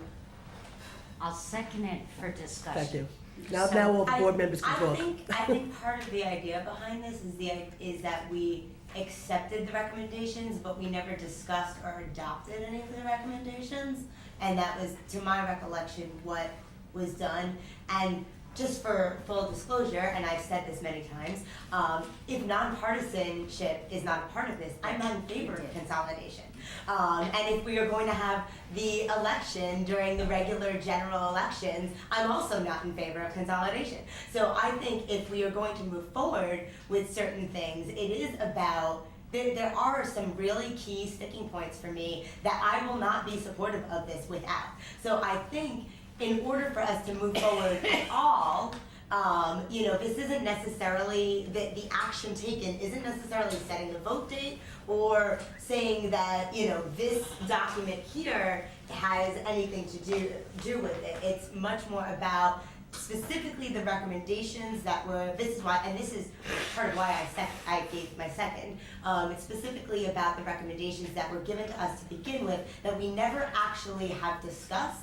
And just to put out there, I also think, and I thank, this was not my idea, so I thank the person who gave this idea to me, but the idea that we don't necessarily have a referendum that is just one question, but maybe have a couple different parts to it. So maybe the community wants to dictate whether or not we have 5 board members or 7 board members, or they're at large or in wards or one village or town rep or things like that. And I think that the community can weigh in on these things, and we are not necessarily the deciders on this. But there are certain sticking points that I know I will not want to move forward with this without. So, and I don't want to speak for anybody else on specific ones, but I'm fairly certain that other people feel similarly based on conversation. So that's my point. The question's been called in I'd the like to, village. Jason, I would like to, I'd like Well, I'm to. sorry, wait, No. will you withdraw that at least, the calling? I'd rather stick to parliamentary appropriateness. I would rather have Ariana be able to vote, so I'm gonna vote. So calling the question, if you don't know, is a vote on whether to end debate. So this takes priority over your. I can be a little First, you bit gotta late have to a work. second. All right, you can be. This is so important. Okay. All right, then I will Okay. withdraw the Thank you, I just want to clear the plate a little bit. What- Susan, please. Okay, what I think needs to be somewhat explained, at least from my perspective, and I can be wrong. If these two boards should vote to move forward, okay, the truth of the matter is that the work that needs to be done has only been half done, and the work needs to begin. So basically, in essence, when we created these committees, the purpose was to start to do the work to answer the questions of what would happen through planning and zoning, what would happen through infrastructure, what would happen on human resources, what would happen on space, and what would happen on finances. And 8 members of these boards have spent a lot of time and a lot of energy trying to answer those questions. We've brought forward the information that we're bringing forward. I believe that we have done enough work to have the basis of starting to work now to say, what would this new government look like? Okay, so what has to happen if we should decide that yes, we want to move forward with a referendum, we still then need to spend the next 2, 3, 4 months creating what we think that government will look like. And based on the work that we now still first have to do to try to create what this government looks like, we start to take from all of these reports the stuff we believe in, the stuff we don't believe in, the stuff we think that's good, that we don't, and we start working and having another bunch of meetings now to say, what does this government look like? Then we choose, is that what we want to put up for a vote? So it's not this work that basically determines what this government looks like. This is just the research to help the people who then become the committee to start to form what this government looks like, starts to use all of this research to then basically move forward to create what would this government look like, and then we go to the public and say, this is what we believe the government should look like, do you accept it or you don't? So my personal belief is I think we have an awful lot of information. I think that everybody has done an incredible amount of work. I believe, like a lot of people in this room, that it's our obligation to start to move this forward in terms of starting to now do the real work of what this government would look like, starting to go to the state and starting to say to the state, what can you do to sweeten the pot to the community of New Paltz to make consolidation happen, which is what you want, and it's your objective, so therefore, maybe we want more than $1 million, maybe we want a bunch of other things. What can you do to start helping us to put together a plan to bring to the community? So I think this is just the basis of the work of what we need to do, but now we need to roll up our sleeves and start to actually do the work, create this new government, and then bring that forward. And a lot of those questions like that Ariadne is bringing up, when we start to form what this government should look like, a basis of this government might be nonpartisan elections. It might be 5 or 7 members, or maybe we say let the public decide. But what do we want to bring to the public? What do we want to let them decide on? What do we want to bring to them because we feel comfortable presenting it? And then let the voters have a choice. And if we don't start moving forward, we'll just keep going in circles and circles and circles. And those who want to basically insult all of us who have worked really hard, saying we've pulled numbers out of the air, that we don't know what we're doing, that, you know, if I want to pull numbers out of the air, just quite frankly, I could do it in one meeting. I didn't have to spend 18 meetings pulling numbers out of the air. I'm pretty good. I can pull them out in like about 10, 15 minutes. So, I mean... Is this relevant to the yes, it is, because I'm trying to explain why I believe Sally and Ariana's resolution has merit and what is actually being proposed.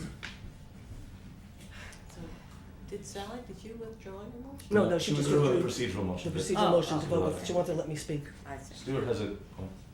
I'm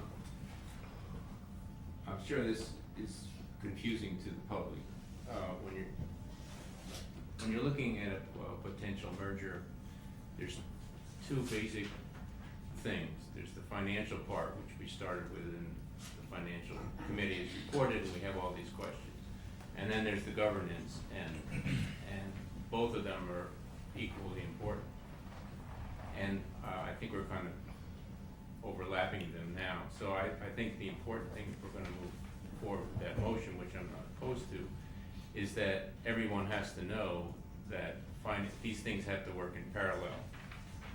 We now have to really gear down. We have a lot of important questions that have to be answered on the financial side. And before anyone should have this opportunity to vote, they'll have to be answered, and there's going to be more. And we have to get on that right away. We're on the public outreach committee, we've gotta get the discussion going in a big way and get the answers. Also, we have to take action on, all right, so if this is gonna work and the numbers will come together and that all those questions should be answered, we also have to say, well, how would governance work? We know that's a big problem. I mean, it's certainly my experience, it's a big problem for every intermunicipal agreement that we fight for months and months, and we still have things that are 2 years out of date. Something's gotta change on that, because you're losing people who will run for office, you're losing the volunteers who won't do that. So I don't think there's anything wrong with looking at the governance and we're gonna have 5 members or 7 members, is there gonna be nonpartisan elections, and make those decisions so that as this comes together, along with the answers to the financial part, then it'll happen in a reasonable time. Because I think if we spend 6 months on the financial thing and then go back to the governance thing, it's gonna be a mess. So I don't have a problem with working them in parallel, but it's very important that everyone gets the answers to the financial part and not sweep anything under the rug. If there's anybody's got a question, we should answer it and keep pushing until we have that answer, and then have our final finance report. But there's no problem in my mind with doing both of them at the same time, so I would be in favor of that motion.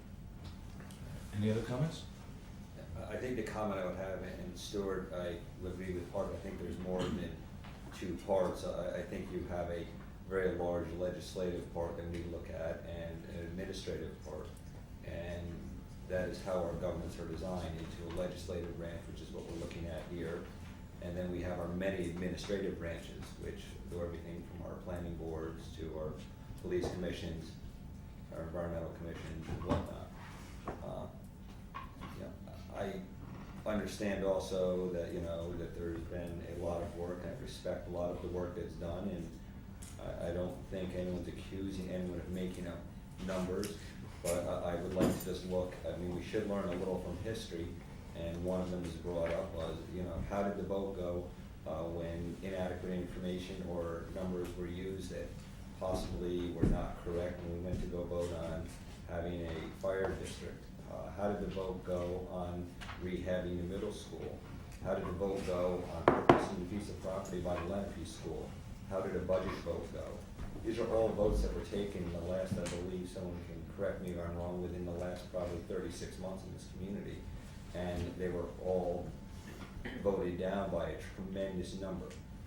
Now, please do not mistake any of this whatsoever for me not being in favor of tightening the purse strings of our community. And I don't think there's a single person that can say that I am not all in favor of watching every penny and dollar in this community. I've shown that since I've gotten on the board, prior to getting on the board, and while I'm on the board. But I certainly think we are doing a tremendous disservice to this community if we take the data we have now without having the backup for all the data and then presenting that to the community to look at. I have what I think are very simple questions, 1 page of questions. I don't see the supporting documentation. I don't understand where some of these numbers come from. Some of the reports do not match. We had a gentleman here who was pointing out that it looks like there are some possible column math errors, which I will admit I not have the time, because I too do not have a copy that's in an Excel spreadsheet form, which is how I do the majority of my work and how I do the budgets. So I think at this point, I would absolutely love to continue to move forward on this. I think during the process we may find, as moving forward, we may start consolidating some of our departments even prior to consolidating our communities, if that is the best course. We may very well find that we can consolidate our planning boards. Now that is going to require both a legislative action and then it's going to require a large administrative action. But we may find a large savings in that. We have communities in New York State that have already consolidated their highway departments. That is something also we can explore. We've already done it internally in the town. We can continue to do it internally within the village and town, and that can be part of what we discuss and that can be part of the public discourse. But for the information we have now, and then to say in a few months we are all sitting ready to vote on consolidating the community, we have one shot at this. This is a one-shot deal, and everyone needs to take that very, very seriously without saying, I put in so much work, so now I'm going to put it out there. I've watched too many votes in this community and too many things that possibly were very good ideas go down because the proper information was not provided to the public. And everyone on this board was sitting on a board to watch what was happening to. It's happened, just as I said, in the last probably 36 months. Let's not make that same mistake. We're going to move, not saying consolidation is apparently I was put in a paper that I am against consolidation. I'm not against consolidation. If consolidation will save us money, I am absolutely on board. But if it does not have savings to it, why are we doing it? Or can we find other means to this end and start consolidating items right now that will also save us money? I'm just gonna remind people about what's actually, I'm sorry, Jeff, I thought you No, were done, no, I thank apologize. you. The actual, could you actually restate your motion, Sally, so we know what it is we're supposed to be discussing? And then we can get a vote and then get back to the questions and answers. And then Brian, yes. You have yes. the motion, do you not? I don't have it word for word. Hmm? I don't have it word for word. Whether it is- The motion is that at our next joint meeting, which is scheduled for January 24th, that the two joint boards take the recommendations of the efficiency committee made to the two joint boards accepted last January 16th with the proviso that we, one, do not have tax increase for either community, and that we obtain or try to obtain an amendment to state law which would allow us to be eligible for $1 million additional money. We voted to accept that. I think it is time for these two boards to do what we are elected to do, and that is to serve this community, to give them a referendum to allow them to decide whether we should. So it wasn't paragraph one motion, we needed a summary. Well, since I've had to repeat this 3 times, I'm gonna get to say what I wanna say now. All right, look. All right, and this the is how you motion wanna is meetings? that next, Fine. the 24th of January. Anyone can just say whatever they want at any time. No, Feel no, free to the jump in. boards discuss and take action on the recommendations that were made to us by the efficiency committee, and it was seconded. Brian, please, thank you for your patience. Thank you. So I have to say I agree with a lot of what Ariana and what Stuart said, and a little bit less of what Jeff said. Serving on the village board for 3.5 years, the reasons why I see consolidation as being an important move forward is specifically in governance and not so much financially. I mean, nonpartisan elections is a wonderful thing. You look at the makeup of our village board, it's a green, independent, conservative, working families, and a Democrat. No offense to our friends over on the town board, but if it's 4 Democrats and 1 Republican turned Democrat, you shouldn't have to be afraid of what your party politics are to be able to serve your local government. And there are tons of great people who don't necessarily prescribe to the D line and should be able to serve this community. And partisan politics just needs to leave immediately. It doesn't work for us in Washington, and it sure doesn't work for us here. And another aspect of it, I mean, obviously, is just, you know, time equals money. We're spending a lot of time duplicating what we're doing. I mean, we have 2 planning boards, we have 2 zoning boards, we have 2 environmental commissions. Tell me how it's different, how one environmental board can't, if you live on Plains Road versus you live on Grove Street, like, how did the issues not overlap? We're both doing the work, but on opposite sides. We can bring this together. We have 2 master plans. It doesn't make sense to have 2 master plans. We're one community that needs to have a sight, a vision of the future and where we're going to grow together. And granted, we could possibly have a joint master plan, but as Stuart mentioned, we have several intermunicipal contracts, and I would say 80% of them are expired currently, and I've had some very bad meetings when it was joint village and town governments, including one over the fire district, where I remember leaving while people screamed that I was a coward for not voting in an actual meeting. And I don't know. If I called you a coward, it's probably Okay. a good reason. I know if I did, Okay, I'm sure it was a good reason. Don't make me use my hammer. Teasing, teasing.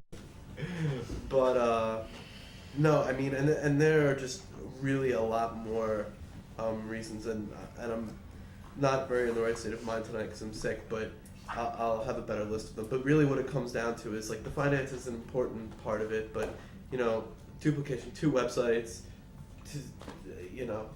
so much.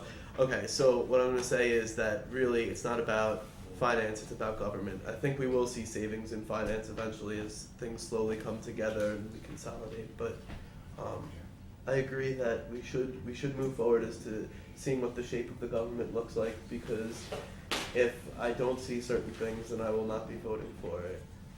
And I don't think that the question period should end even as we start looking, and I think that if that happens, then we are going to lose the public trust, and this will not move forward. This needs to be an open, transparent process, and every single question needs to be asked, and we should be responding to them online, and we should be responding to them at the beginning of meetings, and we should do whatever we can to make sure that everything's right. And if people see the final picture and they don't think that's the proper way to go, then that's fine. I can just say from my perspective that I agree with everything you said. Any other comments with the motion on the floor? All in favor on the village board? Aye. All opposed? And Susan, please? All in favor on the town board? Aye. Aye. All right, now we can ask the questions. Jeff didn't cast his vote. Jeff, are you voting? No. That's a no. No, you're not voting, or no? No, he voted no. Okay, I just wanted to clarify. Okay, thank you all very much. I'm sorry I have to go, everybody. I feel really bad about it. That's what you I get do. for work. That's what you get for working. All right, now, I'm the last person to ask questions. Yeah. I pen out. I voted no. All right, so, a couple things. One, personally, since I don't have the little pedestal speeches, just for clarity, I know I get painted as, what did I say, obstructionist and throwing roadblocks in front of things, as opposed to consolidation. I've never been opposed to consolidation in my life. Frankly, it's too boring a thing to have much passion about. What I'm very much opposed to is bad public policy that harms my constituents. And my question up until this point has been, prove to me that this is good. Prove to me that this works. Prove to me that the risk is worth the outcome. And what I've been told over and over again is to wait for by the time we got further along the process, it became clear that the place to get these answers was a finance committee report. So I do not appreciate some of the tone that's been taken when I was told that this finance report would answer the questions. This report would have footnotes and narrative explaining the justifications, and all of those things have failed to be provided. Failed, in fact, despite repeated requests, both public and private. There's a couple of assumptions I noticed when going through and circling all these things. So I went through every supposed benefit to see if it made sense to me on its face, with, as Mr. Russo said, nothing really to go on except a few phrases. There's a couple of things Brian had mentioned in the good government bit of his comments, that we have 2 planning boards, we have 2 zoning boards of appeals, we have 2 ENCCs. First off, to my colleagues, if anyone is involved with the ENCC or the planning board who would like to work more, there's absolutely nothing stopping you right now. We can collaborate on anything we choose, and in 15 years, more or less, give or take, involved in some level in local government, I can tell everyone here I've never in my life seen an argument between the town and the village. I've seen lots and lots of arguments between New Paltz politicians, and that happens whether you're on the same board or on a different board, or talking to someone on the Woodstock Town board. Shake it all you want, Peter, but it's what actually happens in the real world. Brian, if you keep up this snarky hyena laughter, I'll bang my gavel till you stop talking. There was an overarching comment, concern, because I sat patiently for I'm as sorry, best I could for you're everyone right. else's comments that I disagreed with, that got me angry and that insulted me. So I'd appreciate the same courtesy. I didn't You insult don't. you. There's a couple. So a couple overarching assumptions that I think are flawed. And which I think lead to some of my concerns with the financial report. I don't think these are dishonest numbers. I think they're either misunderstood, misguided, or mistaken. I don't think anyone went out of the way to do anything wrong and try to put this together. But I think that the numbers are wrong in many, many instances. One assumption is that if we have one government, some aspects of our work will be cut in half. So for example, if currently we have a planning board in the village and a planning board in the town, we have, and I'll get to the exact savings in the thing, but it applies also to the ZBA, the ENCC, et cetera, et cetera. Unless for some reason someone thinks that consolidation means the development pressure gets cut in half, are we gonna be asking our planning boards to work twice as long or to meet twice as often? That whole category of savings needs to come into question. Will we have half as many appeals to the ZBA under consolidation? Because we have savings as if we're cutting the workload in half, the attorney's fees in half, the escrow's in half, whatever is in half, simply by consolidation. It's a minor, it actually doesn't add up to a lot of money, to be frank. But it's the principle, and it's a principle that I think that maybe needs discussion. If it is cut in half, then that's valid. If it's not, then we need to rethink that way of thinking.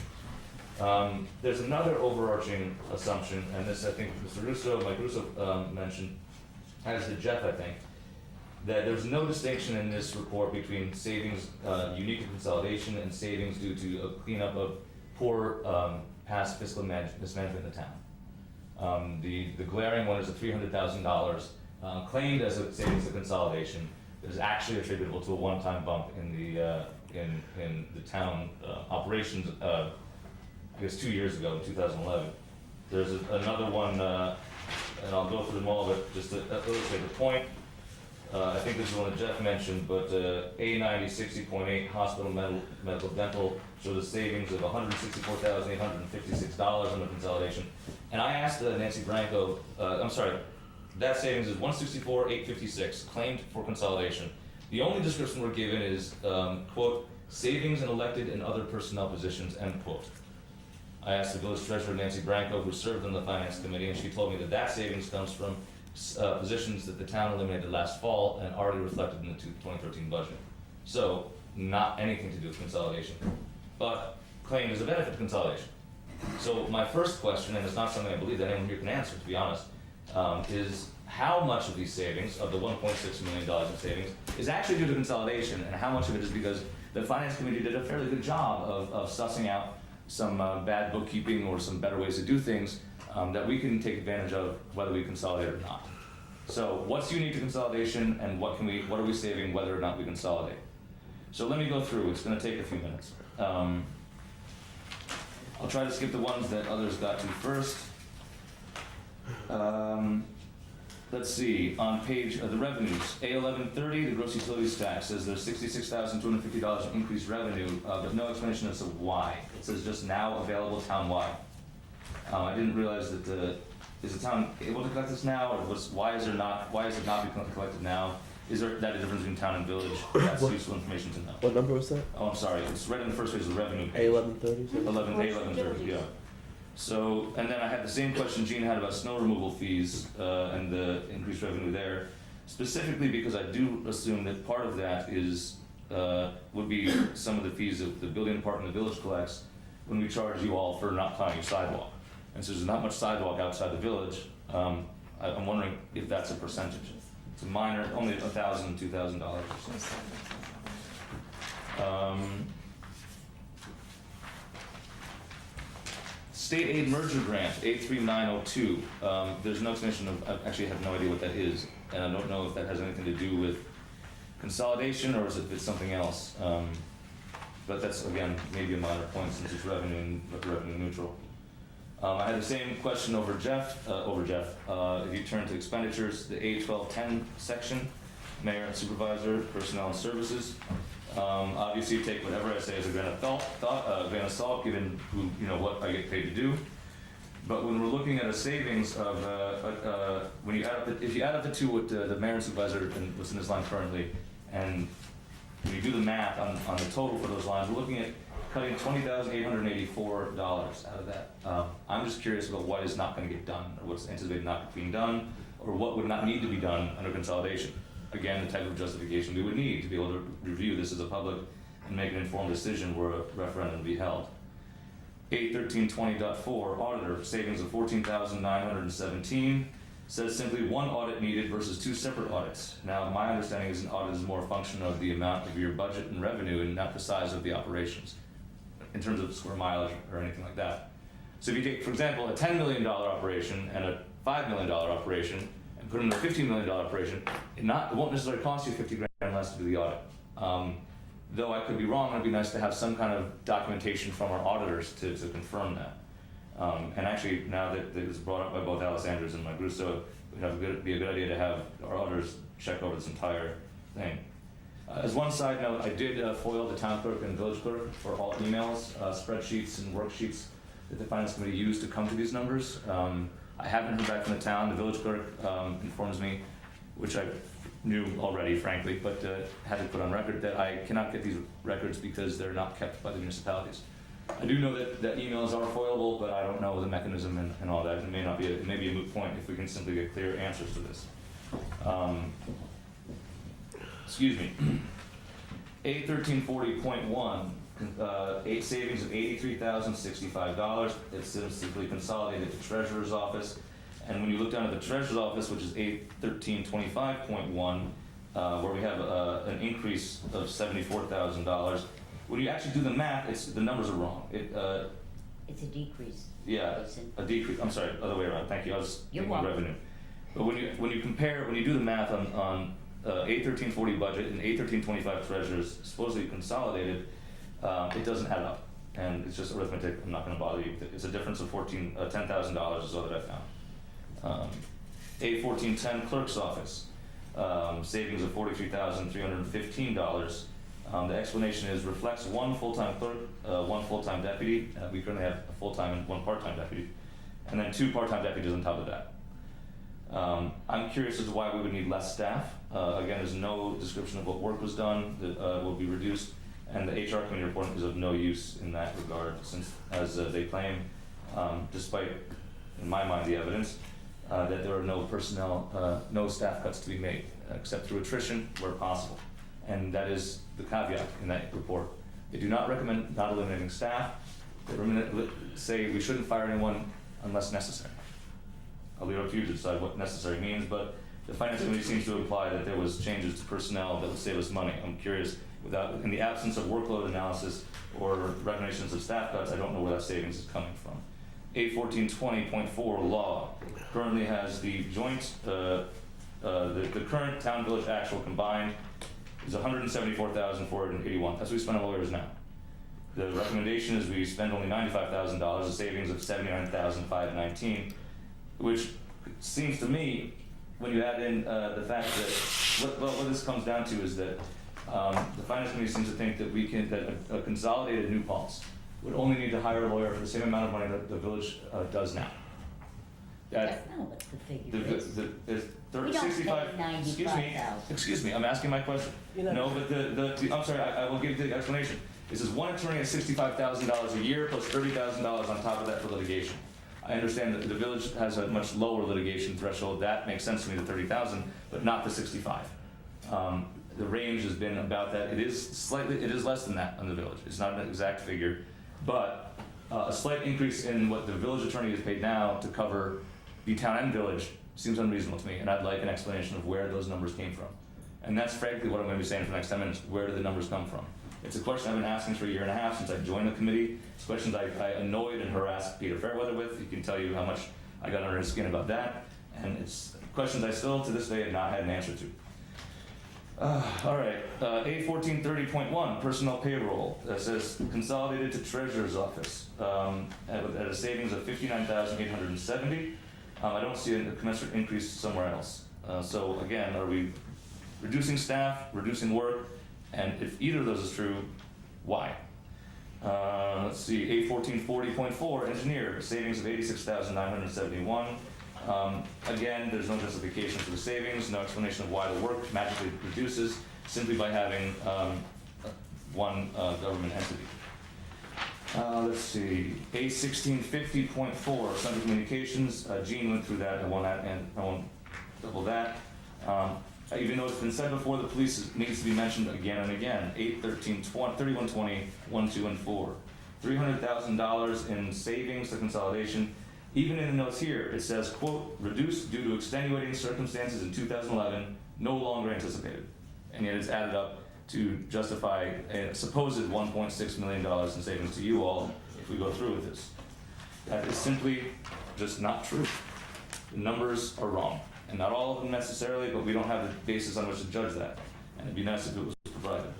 A6989.4, I'm sorry, that was dealt with Gene, I'll skip that. A7550, 1 and 4, celebrations. 342, we have a savings of $3,423. Savings for one government is the explanation. It's a minor amount of money, but I think that the fact that that was the explanation, savings for one government, $3,000 with no reason at all. I'm sure there is a reason, it's just we're not told what it is.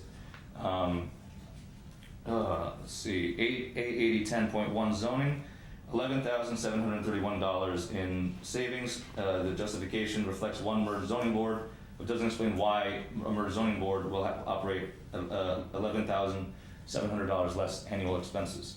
Same goes for the planning board with a savings of $36,934. A8160.4, refuse and garbage, $2,000 in savings because the village is no longer paying town fees. That seems more a tax shift than a tax savings. A8510.1, community beautification, savings of $1,000, and the explanation is reflects one government. Again, why is one government cost $1,000 to hang the flower baskets on the tree, on the light poles or whatever it is that reflects? A8710.4, conservation contractual, a savings of $10,666. Explanation being one-time legal expenses in town, 2011. Meaning that's the third time that I've personally found something that is not a savings of consolidation, is instead admirable work in the Finance Committee uncovering ways the town can do their books better. A9010.8, state retirement, savings of $42,056. Explanation, savings in elected and other personnel positions. Again, we're not supposed to have any reductions in personnel, and there's no explanation given about where the workload was reduced or why we're, I'm sorry, that wouldn't be workload, but why our retirement system is going down if we're not reducing personnel. Unless that, again, is a one-time expenditure by the town that is not a consolidation expense, but is in fact just a status quo reduction in tax load. Same goes for A9030.8 Social Security, which is $43,743, 8940.8 Workers' Comp, $24,340, and A9060.8 Hospital Medical at $164,856. As I said, that last one I have confirmed is not a savings of consolidation. It is a savings that was done because the Finance Committee found, or I'm sorry, because of the work of the supervisor and the town board several months ago. I have the same questions about the DPW line, because there's absolutely no explanation whatsoever, not even an attempt at the $520,077 at the DPW highway lines consolidated. No justifications, no reasoning, and it's just, we're not given any information. When you add up all these person-guide questions out of curiosity, it came to almost $1 million. I think that there is no way there's $1.6 million in savings. Not even close. Not even close. Especially when you add in the fact that there were two other things, and Peter Fairweather is here, and you'll hear from him in a few minutes when I open this can of worms, because I had a meeting with our village grant writer who's secured us $1.7 million in state and federal aid from programs called Small Cities and USDA.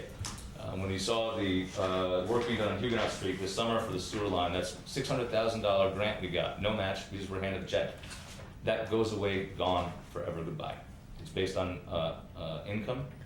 And don't, I'd appreciate you let me finish, and you'll have your, I'll give you the floor, of course.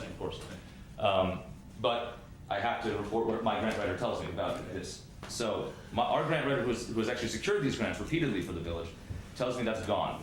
There is a way you can there's a loophole you can maybe get through because these grants are based on income only.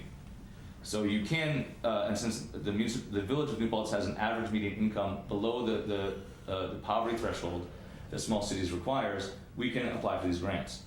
It is legally, technically possible to apply for these grants without a municipal boundary containing that poverty. However, it would require massive amounts of legwork simply to apply, to the order of doing a door-to-door income survey.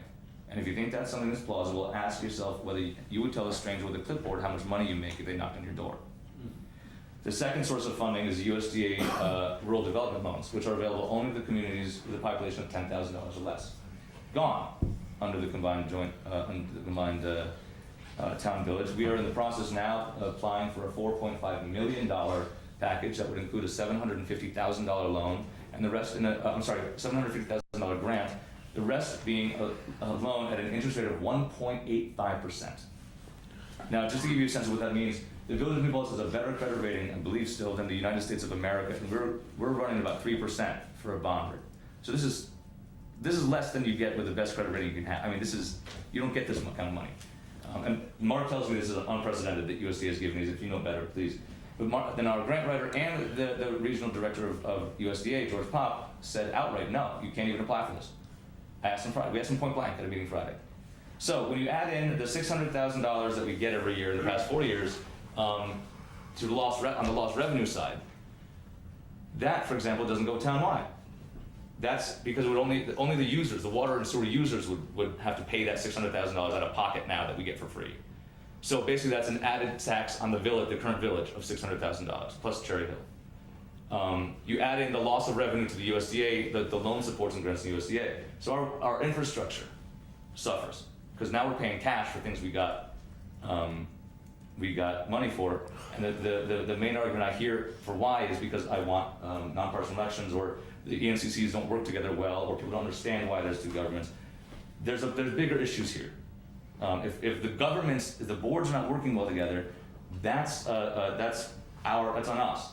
We don't inflict that on the rest of you because we can't work well enough together. There's one final point, one final question. I guess my question then would be, and this would be the door I'd open to you, Peter, and it's just going to be a he said, she said, because no one here is going to be able to tell whether you're right or I'm right about the small cities of the USDA. Because I have a letter from my grant writer, you can have yours, and we should get two in the room with the boxing gloves. But the question is this: sure. Well, thank you. The question is this then: is why was that consideration not given? Because I provided evidence of our loss of this revenue of small cities and USDA to Mr. Fairweather, and he graciously at the time gave a rebuttal. But the final report did not make any mention of this whatsoever, that there was even a question or a risk. I also, when I last December found out that the Finance Committee had ignored this a second time, so I sent these emails I had from Mark Lauer onto the Finance Committee last December.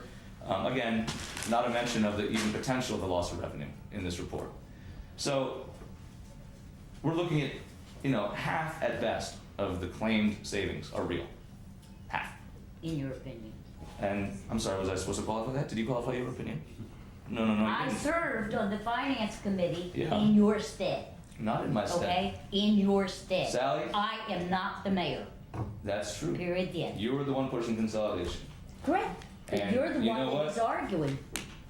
Sally, if you can't handle dissent, maybe you should leave the room. No, I'm just saying that Maybe you should these sit are and in maybe your you should opinion. listen to people who disagree with you and let me finish, because I swear I'm coming to the end. Okay. I wish. Shut up, Ryan. I'm tired of that. Now, the last point is this, is that there was a point, and this is actually the easiest one. There's a recommendation regarding the police and setting up a special district in the current village, or at least the downtown, it's District 6, to tax the downtown additional money for police service because they use more. And while I look for this, I believe Mr. Lent and his comments at when we had the presentation of the Finance Committee report last week said, and correct me if I'm wrong, Dave, please, that the reasoning is because, I'm sorry, I'm looking for this, there we go.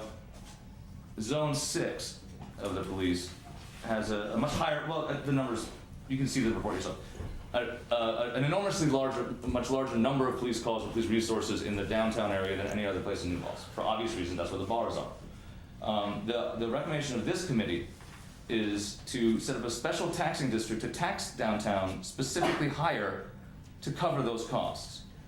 There wasn't, I assume they meant business improvement district, but that's, which would tax the businesses. For example, the bars that generate the need for the police services. But what was said was that the people who live there cause all the problems.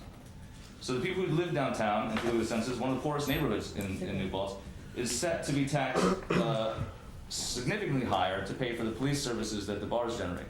Now, when you add that together with the $600,000 loss of revenue, the loss of the USDA loan supports, I have a question, which is this.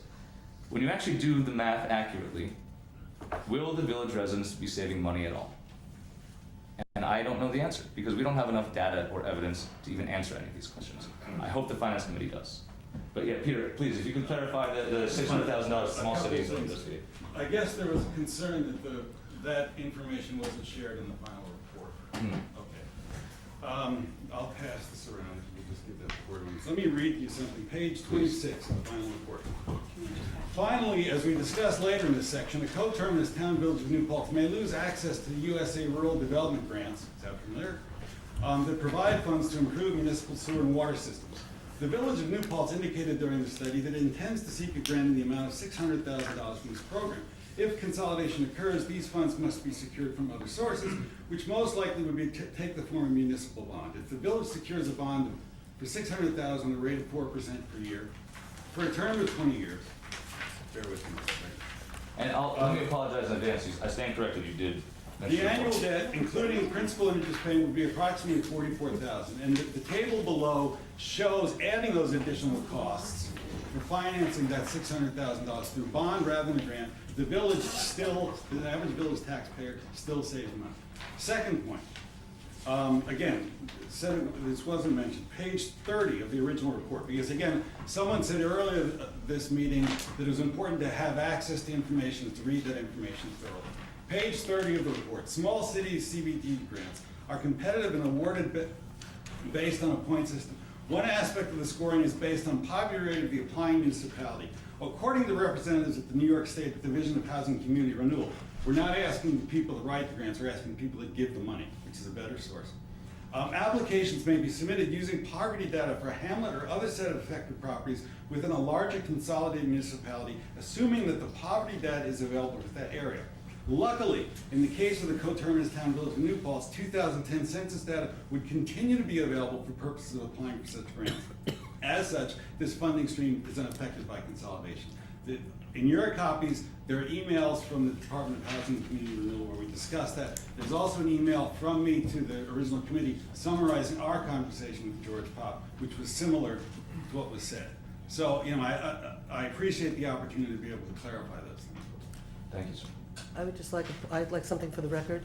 I did read the most recent letter from the grants writer on behalf of the village, and I'd like the record to show that I found it actually defensive and insulting to the members who have served on the committees, and I'd like that reflected in the minutes.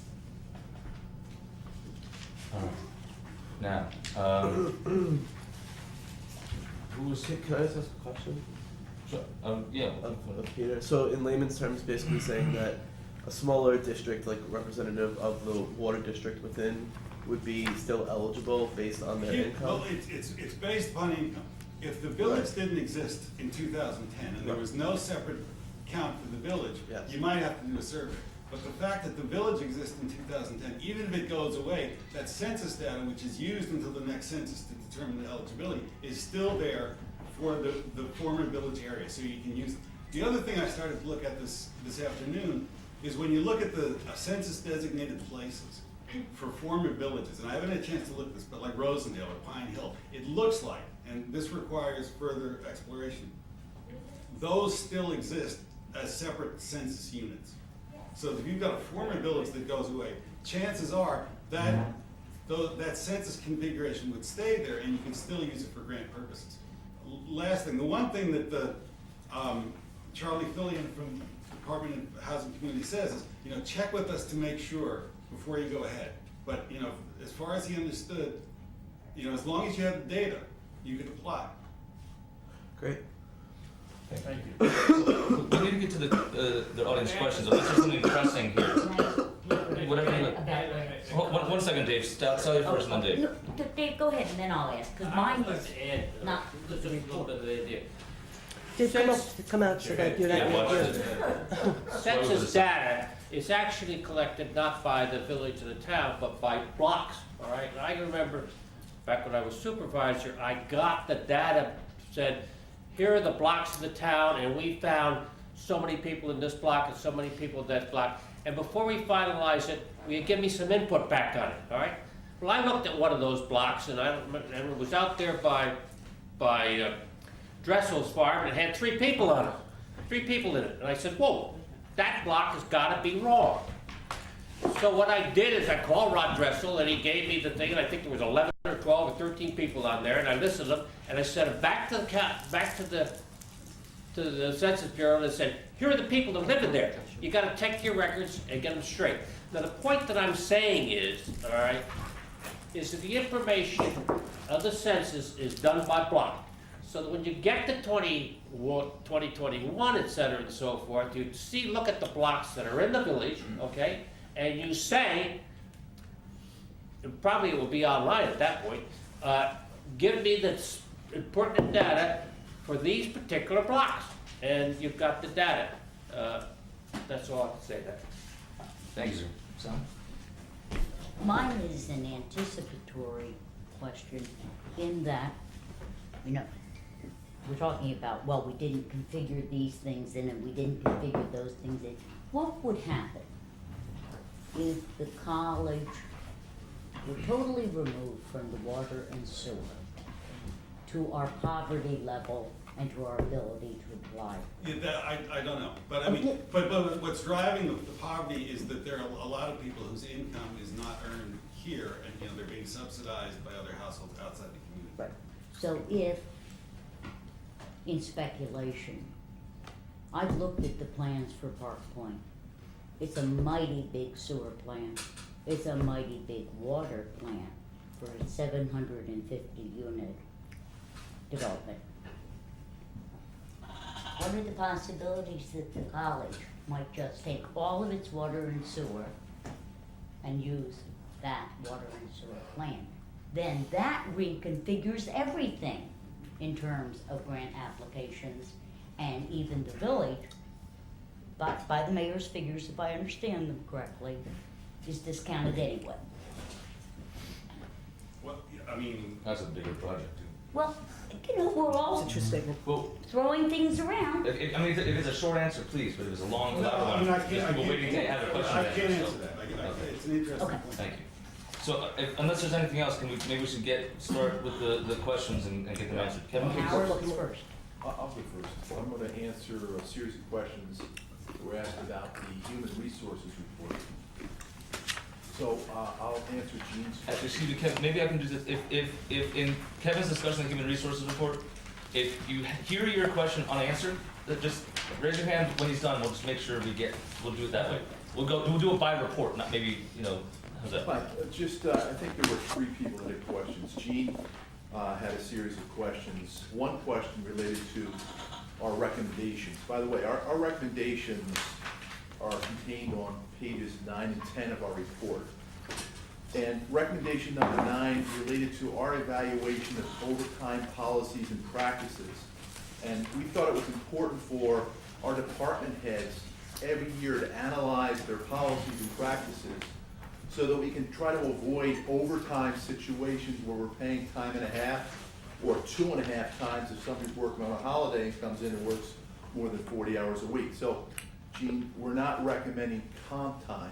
What we're saying here is that full-time employees should be paid with a pay model, a compensatory time model, at regular pay rates instead of overtime rates. So we're asking our department heads to become more efficient in how they staff certain jobs so we can avoid the overtime. We're not recommending comp time.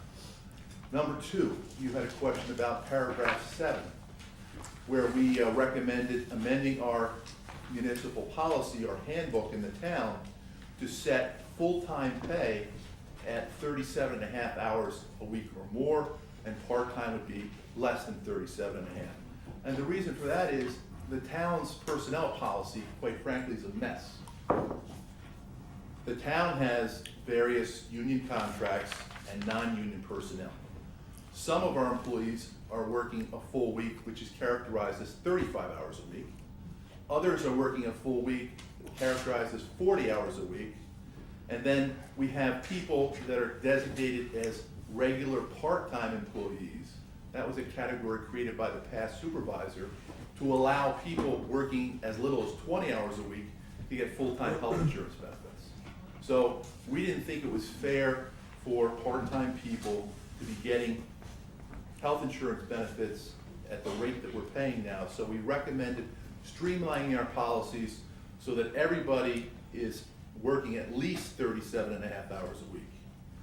And we were trying to be kind too at the same time. For those people that are currently getting benefits, they should have the opportunity to continue to participate in our insurance plan. So we didn't want to cut people off. So we're going to offer our part-time employees a monetary stipend, a monthly payment that they could use to buy their health insurance if they wanted to buy it through the town or outside, because health insurance is important.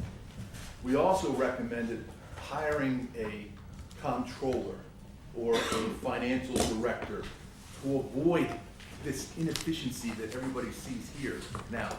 This person will be a highly qualified person that would come in, that would know where everything is. When we came into office here recently, in the last year, I mean, it's like starting all over again, where it takes you 4 or 5 months to find out where everything is. Things that were destroyed or missing, files that are missing. Things aren't kept in the regular place. So we recommended hiring a very competent person for that role. In fact, if you check with other municipalities, we're one of the few municipalities that don't have a comptroller. And we had agreed that that person would be 5-year contractual. Yeah, and that way they're not subject to being axed by the next administration when they come in. Gene, when it comes to your question about healthcare, quite frankly, I disagree with you, and our committee disagreed with you. You don't go with the same guy forever. This year in the town, if we went with the same guy with his initial proposal, we would have been paying over $2,000 a month for a family plan. Over $2,000 a month. So that's $24,000 a year for one family. We brought in another person. That person came in with a new idea. And ultimately, our incumbent healthcare provider adopted the new person's plan, and we saved ourselves several $100,000. So maybe you do want a little competition going forward. We did not recommend firing anybody. We did recommend that to the extent headcount reductions occur in the future, they come through retirement and attrition. In terms of the tasks that we were assigned, we looked at different personnel that we have in the town and the village, and also looked at their benefits. When it comes to health insurance, why in the world are we paying lifetime medical benefits for people to retire with 5 years, as little as 5 years of service in the village, and up until recently, as little as 6 to 7 years in the town? Already our police force, if you start becoming a police officer when you're 22 and you work 20 years, well now you're 42 and you retire on that family plan that we had to pay $2,000 a month. Well, start figuring that out. Over the next 40, 30, 35, 40 years, you're going to pay that as a municipality at $2,000 a month, current dollars. That's going to be $1 million over time. Who's going to pay for that? So these were all things that we thought of. Mr. Ball, you're a member of the union, right? Do you run the union for the village? Yes. Okay, so in looking at what we were dealing with here, we have non-union and union personnel. And one of the areas we were a little concerned about is the length of time you've negotiated for your employees to be off. If you're a 1 year, if you come into a job and you're a CSEA personnel, you're entitled to take 47 days off after day one at work. 47 days, okay? That's 9.5 weeks off between sick time, vacation time, personal time, and all the time you get. We have to re-examine that because most normal people in this community don't have 9.5 weeks off a year. So we took that seriously. And Gene, back to your question about why we didn't attach contracts. If you read the document clearly, instead of attaching the benefits that are offered to the police, because it took several pages, because they have so many, we simply attached it. You see page 5. It says, see Schedule 1 attached for the personnel days, the holidays, and the vacation policy for the police. We didn't have enough room to just put all that in our reports. We simply attached it. So that's why we didn't, there's no reason to attach contracts, because we didn't attach any. And to answer Ryan's question, during this process, when I first started it, I had a conversation with Chris Marks and with Gene Galucci. And I asked both of them what a combined department might look like. And I got input from Chris, and I got input from Gene. And the input from Gene I got with respect to categories of town clerk and what a combined treasurer bookkeeping department would look like. And the information I got from her would lead me to conclude that we don't need the number of people staffing these positions going forward. And I confirm that by checking with other towns, specifically the town of Hyde Park, town of East Fishkill, and town of Poughkeepsie. Town of Poughkeepsie, $26 million annual budget. They have a comptroller and 2 full-time people in their treasurer's department. That's it. Village clerk. In a combined government, it looks like we'd have 3 full-time people and 2 part-time people. Perhaps going forward into the future, when you're evaluating these positions, you may not need all this. So we didn't recommend firing anybody, but ultimately, when there's consolidation, and it will happen, we're gonna be looking at ways to drive efficiency. And if we can drive efficiency just like any other business, we're gonna drive efficiency, even though people don't like it. Because we all can't continue to pay lifetime health insurance benefits for everybody. It doesn't make sense. It's millions and millions of dollars. So we have to develop a new model so that we can stay in our homes. I hope that answers your question. Yeah. Actually, I watched all of the videos for HR. And while I understand that it's a hard conversation to have, if you have, and I specifically am the clerk. I am not speaking on behalf of the clerk's office. Let me make very, very clear that I am not speaking on behalf of the village. I'm speaking as a person employed. The town clerk and myself are nowhere near retirement age. If you're saying we're not planning on firing anybody, but we don't know exactly what we're gonna do, that doesn't give me the warm and fuzzy feelings about what's going on, because neither Rosanna and I are of age to be attritioned out anytime soon.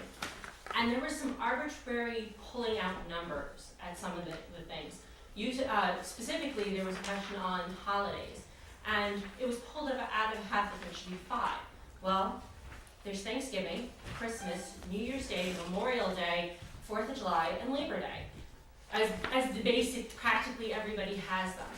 And if you suggest 5, I want to know, are the board members coming in, are those board members at the time coming in to hang out with us on a holiday when I'll we're... answer that question for you. You didn't read my report. You didn't read our report. You did not read the report. I can tell you that right now. We never discussed specific days. Instead, we came up with really what I think is a good model. We said that instead of trying to figure out what you're entitled to, which is what you're saying, we said, why don't we just give people that work 1 to 3 years, 26 days off they choose. 4 to 10, 31 days off, still being generous. 11 to 15 years, 36 days off. And over 15 years, 41 days off. So that would be up to you to figure out which days you want it off. We're not gonna get into the nitty gritty of trying to figure out the holidays. So that would save the municipality about $300,000 if we reduce the amount of time that we have negotiated away for our employees. Well, that sounds very pretty in a picture, but suppose I don't celebrate a Christmas holiday and I decide to open the clerk's office on Christmas Day, that kind of puts people at a disadvantage who expect the clerk's office to be done, and then you have a question of, well, the clerk's office was open, we could have taken such and such, and you didn't drop it by, so you're not authorized, we're not going to extend you that courtesy that we would if the entire office was closed. See, We don't close for Jewish getting into- holidays. you're So getting- why do we have to pick one or the other? I mean, depending on who's serving. Just so you understand that our committee wasn't assigned the task of figuring out which days everybody would have off. Our job was to try to drive efficiency in the personnel policies that we have. And so reducing the number of days off is one of the things that we looked at.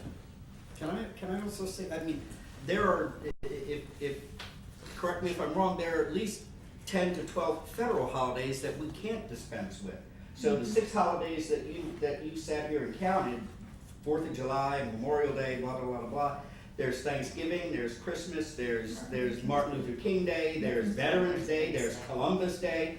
I mean, so those were federal holidays that I believe are still contained in the report. What he's talking about here is the leave is your personal vacation, your sick, your vacation, your time to take your kids to the doctor. So I'm confused as to where you got 6 holidays. Five. Five I beg to holidays. differ. If you'd like to swing by the clerk's office and rewatch the video, you're definitely talking about there was a conversation about if there are X amount of holidays, let's reduce it down to 5. Okay, but my question to you is, what might have been discussed on that video is not what is contained in that document. So the document that you have here is what you use as the basis for your argument and conversation, not something, I mean, we could have talked about a number of different things on tape, but when we sat down and wrote that report, those things that we may have discussed on tape may not be in that document. So I think it's a little unfair to say that what we said there is the absolute when what we said is on that paper that is before the panel you have here. No, but my feeling is that the sentiment behind the conversations that happened at the table definitely lead to my question on what happened in the report. Having watched the video, having my benefits referred to as riding the gravy train doesn't make me feel warm and fuzzy about the report that was presented to me. It doesn't make me have faith in that report when there was this kind of I can understand that I'm looking to get everything I can out of it. When you feel like somebody looking out from the outside in is looking in and saying, well, these people are trying to get everything they can, just riding the gravy Can I train. answer that? And that's the difficult decisions in personnel made every day. Every day, personnel decisions are made. And it's not fun, and it's not warm and fuzzy, but it's reality. It happens every day. Katie, did you get your question answered? Not as clearly as I'd like, but I think it's not going to go any further. So but thank you Before, and thank you both for. 1 second, because Sally had a good suggestion. So let me ask, Ellen, you will be next, I swear, I promise. And then Susan, and then I think also Craig, but. So Howard actually asked the very first Oh, Howard, well, all right, well, before we do that, I know we just got started with your questions, but if anyone would like to take a 5-10 minute break and then come back, stretch your legs and do this, or you want to just plow through? Raise your hand if you want to take a break for 5 or 10 minutes, if you will. And if you'd rather sit here and plow through, that's not how, oh yeah, plow through, let's do it. They'd rather have their questions answered and go home. Okay. All right, Ellen, please. I'm wondering, and I don't know the specifics, but just as a generic question, whether, in particular, the issue about part-time and healthcare, whether you took account of the healthcare, the federal parameters for healthcare that will go into effect, I believe, in 2014, because would we then have the same sense of obligation to, let's say, part-time employees as we might without those. I certainly agree that everybody should have health care. We don't, as a committee, we didn't look at what the model was gonna be because we were working on it last summer and fall. And I think people are still trying to figure out what that's gonna be. And, you know, most of our employees too are union employees. So all of those benefits are subject to collective bargaining. Is And- that, I'm sorry, does that include the part-time?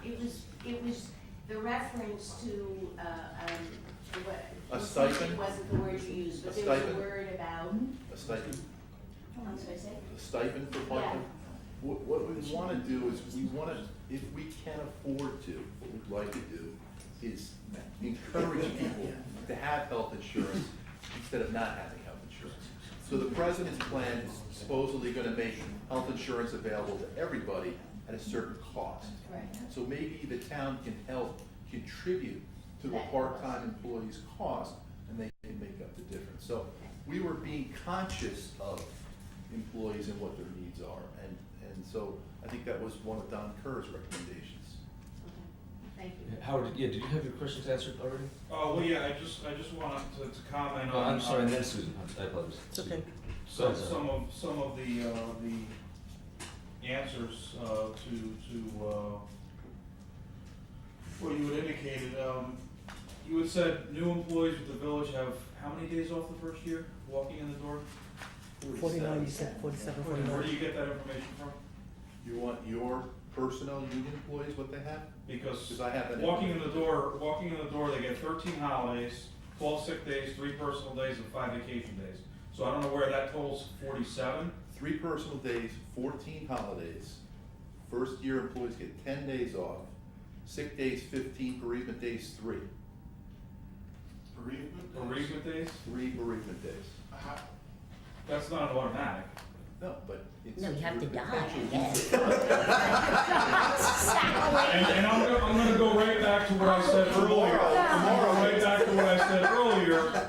Your numbers in your report are framed in a certain way to show a certain thing that is not completely an accurate picture.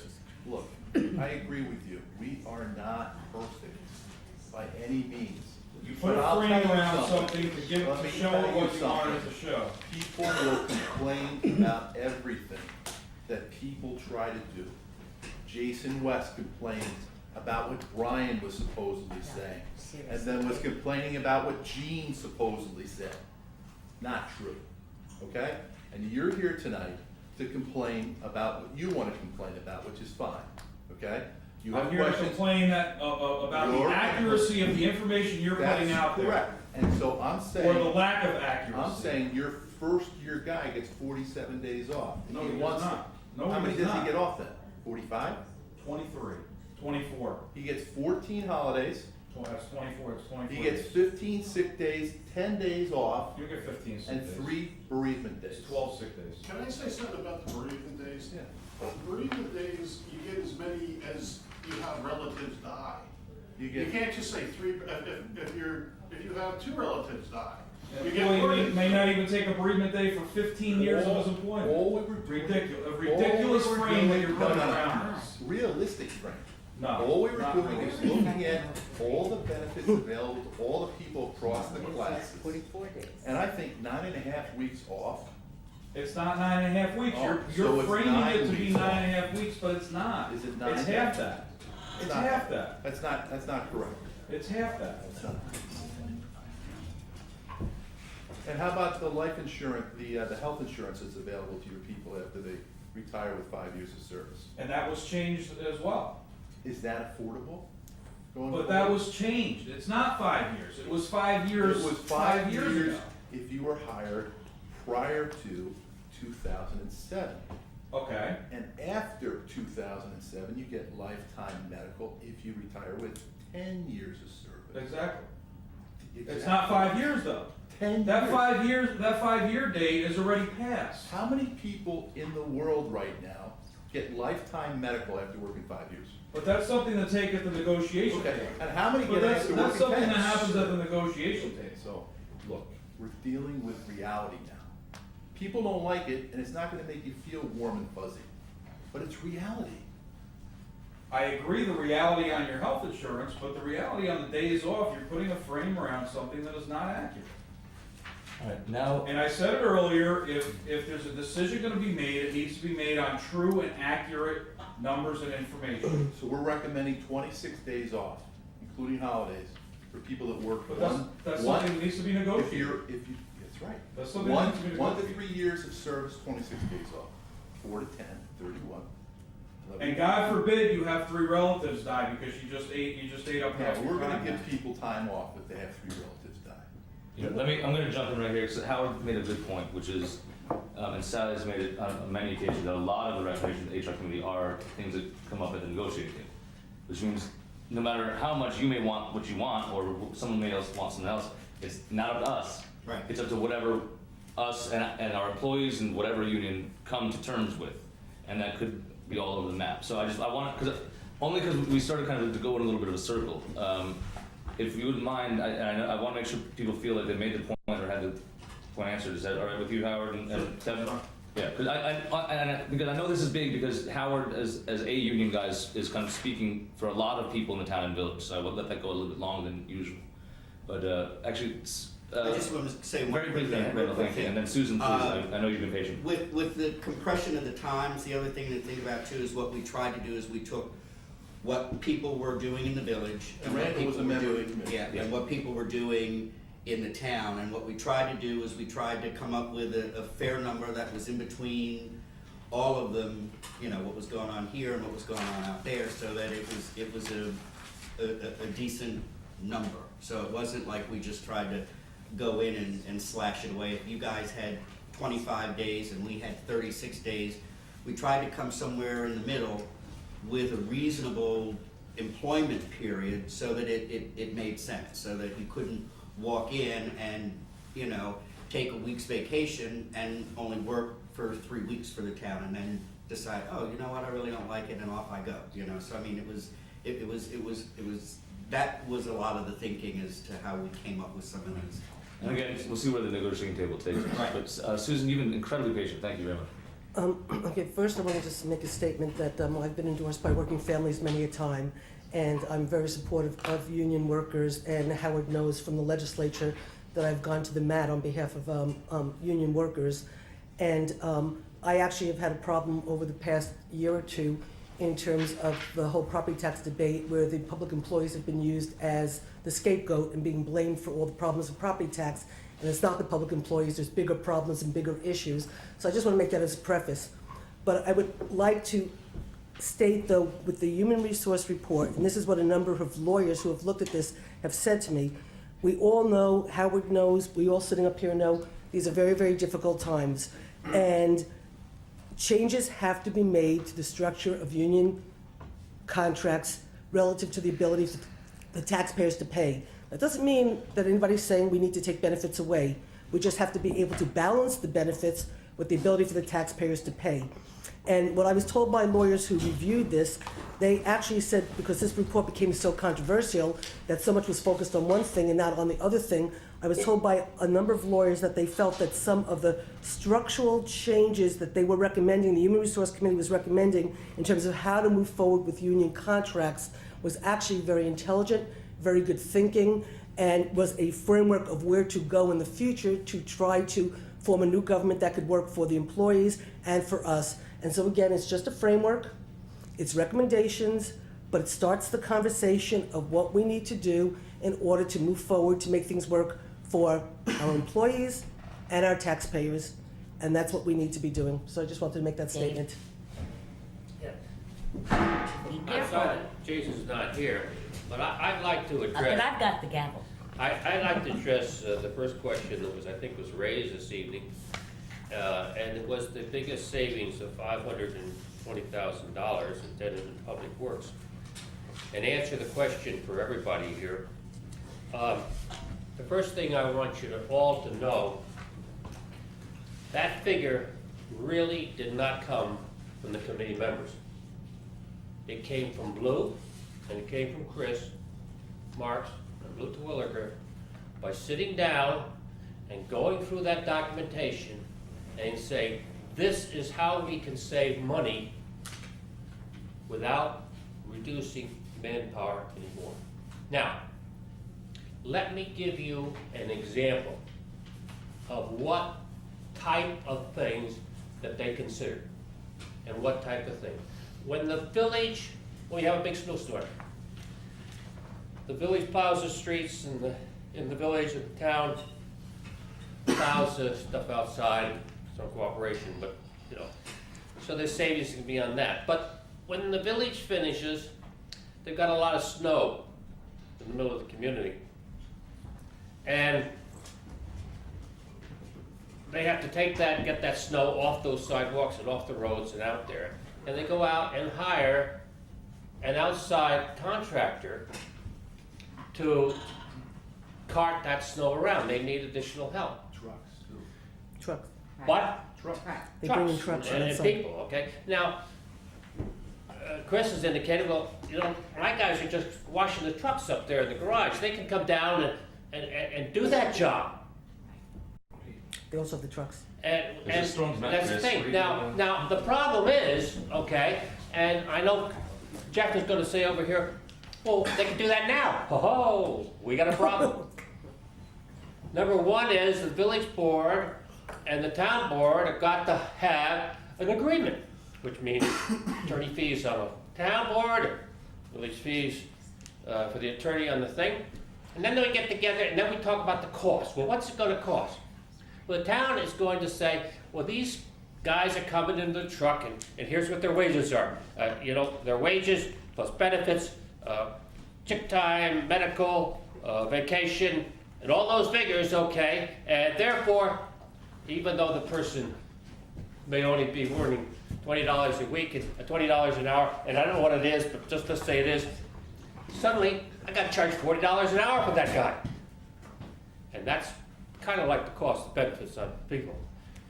And the village just says, well, I'm not going to pay $40 an hour for that time, et cetera, in those rental trucks. I can go out and hire a guy for $25 and from outside. So the village is going to say, no, I'm not going to grade that contract. The town board's going to say, well, that's what it costs. I can't let him out for less than that. And that's the type of problem that a consolidated community wouldn't have. It wouldn't have the issue. Well, Dave, you said what I was gonna say, so now I'm gonna have to say it. The snow removal line, no, he's gonna point out to me what I'm gonna say. The snow removal line for the village is $48,000, okay? So we'll take $48,000 off, you got $500,000 there. So can you explain to Jason and I excuse me, the Jeff. other Excuse me, Jeff. $449,000? I said this was an example. I'm Jeff, giving you an example. It's no, under the Jeff, budget. Jeff, I can't explain the rest of that. Did you listen to the first part? I said that came up from Blue and Chris. It didn't come. Did you hear that? I'm glad we have Chris here, so Chris will explain the other No. $448,000 That's up to to them. us. No. So, you know, that's where that information came from. And that's what the committee used on that particular item. Well, no, here, we got Chris right here, so Chris, if you can. No, I'm not gonna, explain that. I'm not putting them. But wait a minute, no, someone just stood up and made a statement, that it came from Blue and, no, let me finish. It came from Blue and Chris. I have the village budget right here in front of me. I just told you what the snow line removal line is, okay? Someone tell me where the other, and I'll even throw a little more in, someone tell me where the other $400,000 are coming from. And you said, you're giving me an example of snow removal.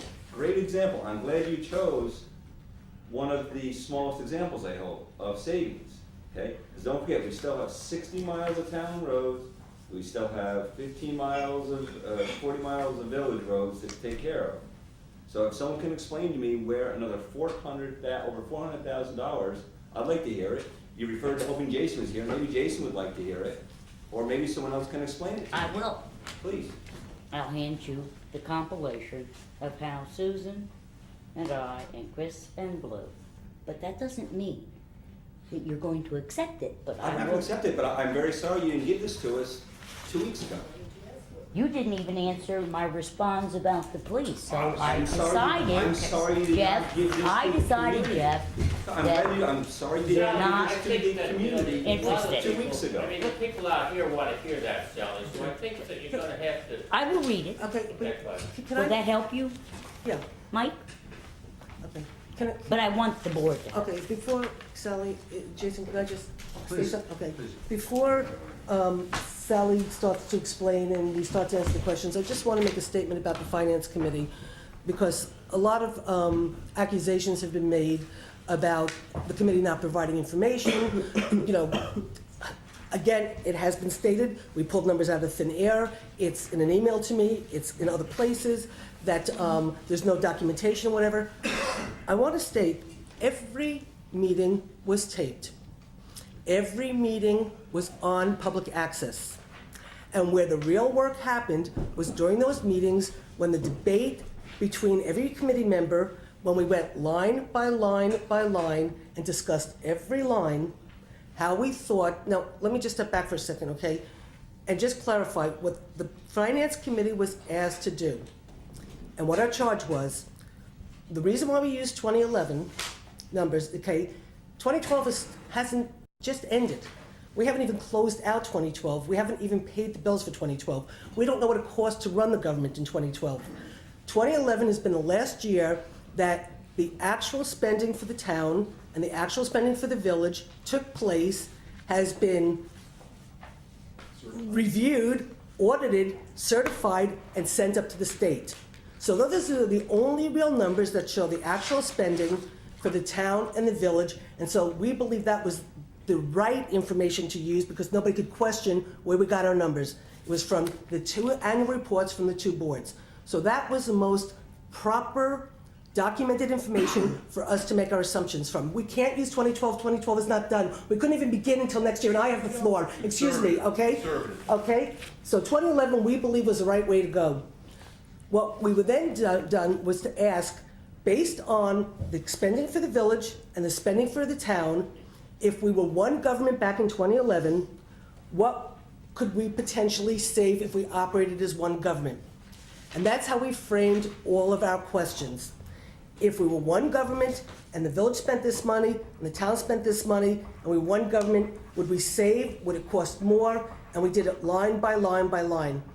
Now also understand, because the village has certain departments and the town has certain departments and how they're reflected in the annual report, we had to merge some of the lines so it wasn't unwieldy, in order for us to work with it. So we went through line by line and we looked at that. Now, again, the documentation is the meetings that we had, and you would sit there and every line we discussed, and everybody on the committee, and let me just point out that the people on the Finance Committee, we're not saying just because we're presenting it, you need to believe it, okay? What we are saying is the person who does the village budget, Nancy Bracco, was on the committee. The person who does the town budget, myself, was on the committee. You had Sally Rhodes, who was former school board president, who has done budgets. She is the deputy mayor, who works on the budgets here. You had David Lent, a former town supervisor, who's done budgets. And we had Rose Pollock and Ira, who both have financial experience. So you had these, quote, experts serving on this committee, trying to decide if we merged these 2 governments, what did we believe were the right numbers?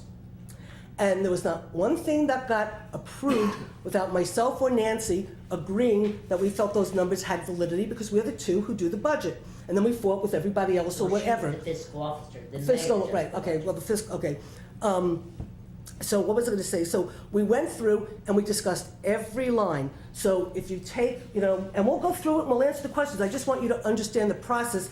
And I don't want, it's not fair to be accused that the information is not there and we're not giving the information. The information is there every single solitary meeting. So if we sat and looked at the legislative contractual line, you have the actual spending for the village, the actual spending for the town, and then we sat and debated, okay, if we were one government in 2011, what would that number look like? And we debated it, and we debated it, and we debated it, and until we were all in agreement, we didn't move forward. And we did that for every single solitary line. And so if we transcribe all of the meetings, which I will be willing to try to figure out how we can do that, we can transcribe the conversations at every single meeting, and you will have the documentation of how we came up with the numbers we came up with. It's there, it's on TV. We're going to be taking all of those meetings. We're going to try to compile a YouTube channel so people can go to a YouTube channel for One Newport and you can watch all of those meetings. We hid nothing, and we're not hiding anything, and now we'll answer the questions. And I will mention that the village clerk, who is the village clerk and is sitting right to my right, was the keeper and is the keeper of all of the films of all the committees, and they are available to the public. So anyway, Sally, go ahead. I just wanted to make that statement. Wait, hold on. In a second, here's the thing. It is now 10:20. We are rapidly approaching, or have recently passed the point where people are gonna start being able to pay attention less and less. So I'm gonna put a moratorium on speeches from town and village board members, unless you're directly answering a question that was asked by a member of the public. Please do not speak. We've all had a chance to speak. We've all had a chance to speak multiple times. If you're a committee chair, please address the question that if it's addressed to your committee. Other than that, and please keep them brief. There's a lot of people here who have been waiting and waiting patiently because we're all long-winded. But let's burn through these questions as fast as we can. If after that we all have energy, we can talk about the larger context then. But that's it. Are you abridging my freedom of speech? Beats me. You're the lawyer. Tell me. I think you are. I don't know. As a.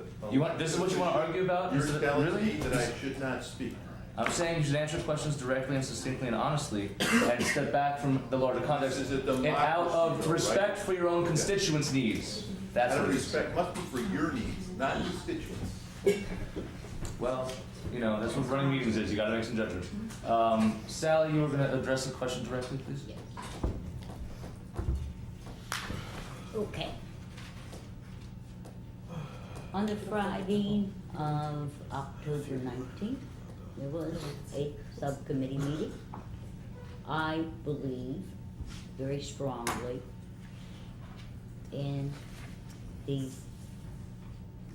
recommendations of professional staff. I personally believe, I can't speak for other people, that we have both in the town and in the village who are the most competent highway and buildings and grounds people any community could have.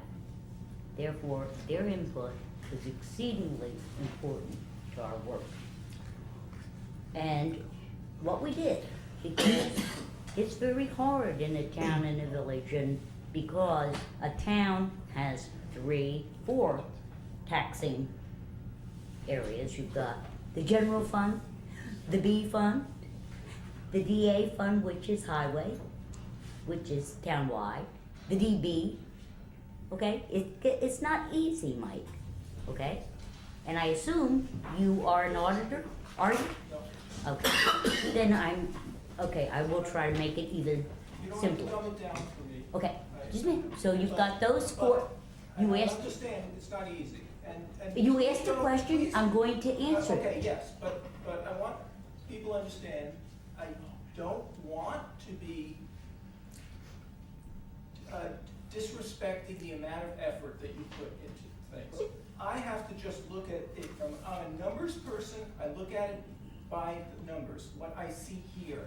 Okay, and that's, I expect the conversation to go on that level. Okay. It's not an emotional thing, it's numbers. All right, just understand though, because I accurate mean, or the statements have been made back and forth and, okay. So we took anything that overlapped of the two communities, the two municipalities, anything that overlapped. There were things that didn't. There are things in the village which are not in the town highway buildings department. Okay, those items which would be exclusively town, say, or exclusively in the village, are in the spreadsheets in their proper code. Anything that overlapped, such as snow removal is a good example. Okay, the town does all sorts of things. So we have codes 16201 162014. Just understand, in a budget, there are 3 subcategories: personnel, equipment, and contractual. Okay? So, 16201, 16401, 33, 101, 50, 101, 51, 101, 51, 421, 54, 101, 71101, 81401, 81701, 711 101, 36 500, 51 201, 51 222, 51 301, 51 401, 88101. Okay, those categories, all right, they were merged all in one figure, okay? So for the village, if you sum all that up, in actual, okay, is $624,330. For the town, it's $2,007,506. The total merged is $2,699,936. I was watching public access, I didn't take it. Okay, and then, so you've got the total, then the merged is 2179859. Okay. Taking those actual figures, then taking the 2012 budget, not actuals. Okay, it's the budget, and the 2013 approved budget, all of those codes, okay, they were combined, and the difference between the 2011 actuals and those merged figures, the difference is $520,077. That is the savings, okay? We recommend, and have recommended, that should we have a consolidated government, that both of these very, very competent men are kept, and they are in our proposed budget, along with all of their employees that they consider and regard very well. That is how the figure was calculated. Now, you wanna argue about it? I don't care to argue about it, because that's the way we did it. It is our best understanding with our professional staff, and that is how we arrived at the figure. I see it. Okay? Does that answer your question, Mike? No, it doesn't. And I didn't understand, because I don't have a sheet in front of me, I couldn't quite follow the. Okay, you do need both the town and village 2011 actual annual reports, which, okay, I assumed you were an auditor because you asked some questions that sounded like an auditor. Those, and so that would be why you would suggest, I think, that the finance committee figures be audited. They are already audited, and I hope you're not suggesting that either the town or the village are filing incorrect expenditure figures with the state of New York, because that would be problematic. So if they are already, You're suggesting a totally different thing, which is that this analysis get redone, reviewed by an accountant. we had two auditors on the committee, okay? So Well, that's you know, not outside you may county. not accept, and I can respect, you asked how it, Okay, well, let me Okay. go back to the explanation. You're saying that there are lines that are not in the sheet that you handed out that are factored in to this, to your analysis. I read you all the codes Yeah. that are You got all- merged. That's the one, those are the figures that appear at the bottom, okay? Anything, that- such but as the storm, line- excuse me, I- storm sewers in the town are in a special district. So so we do not deal with those. Right. Because special districts are a different problem. Are you saying that there's a lot of lines here that say reflected in DPW total at bottom of page? Okay, there's at least one that doesn't say that, but I think that it was, A5010.1 and 4, street administration. That one did not say reflected in DPW total at the bottom of the page, but I guess that it should have said that. Are you saying that there are other lines that are included, that you're including, that don't show up here, that don't, it's not only the lines that say reflected in DPW total at bottom of the page? Because you have to, in an annual report, account for your lines. And so our fiscal officer believes that you must always show all lines you're accounting for, okay? At the bottom of the expenditure sheet, you will see all the codes. Jeff pointed out to me that they all said .1, they just should read general code number. Yes, I Okay. read that bottom of the report line, and that in fact has less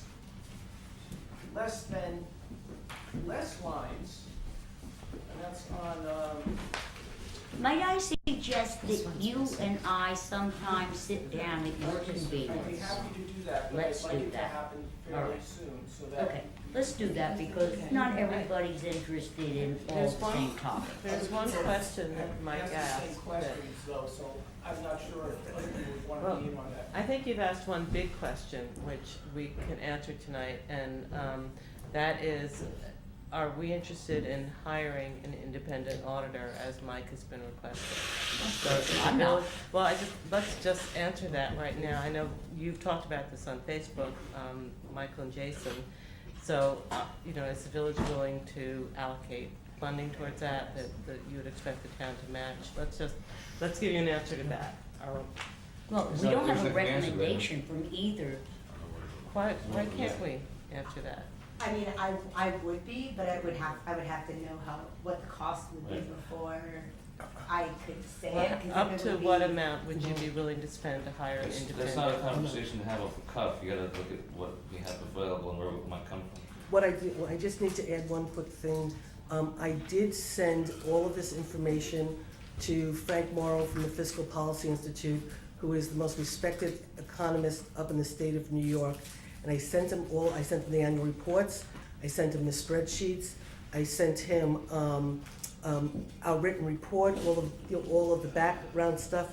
I asked him to please review this for us, and I just have not had the chance to call him to ask him what he thought.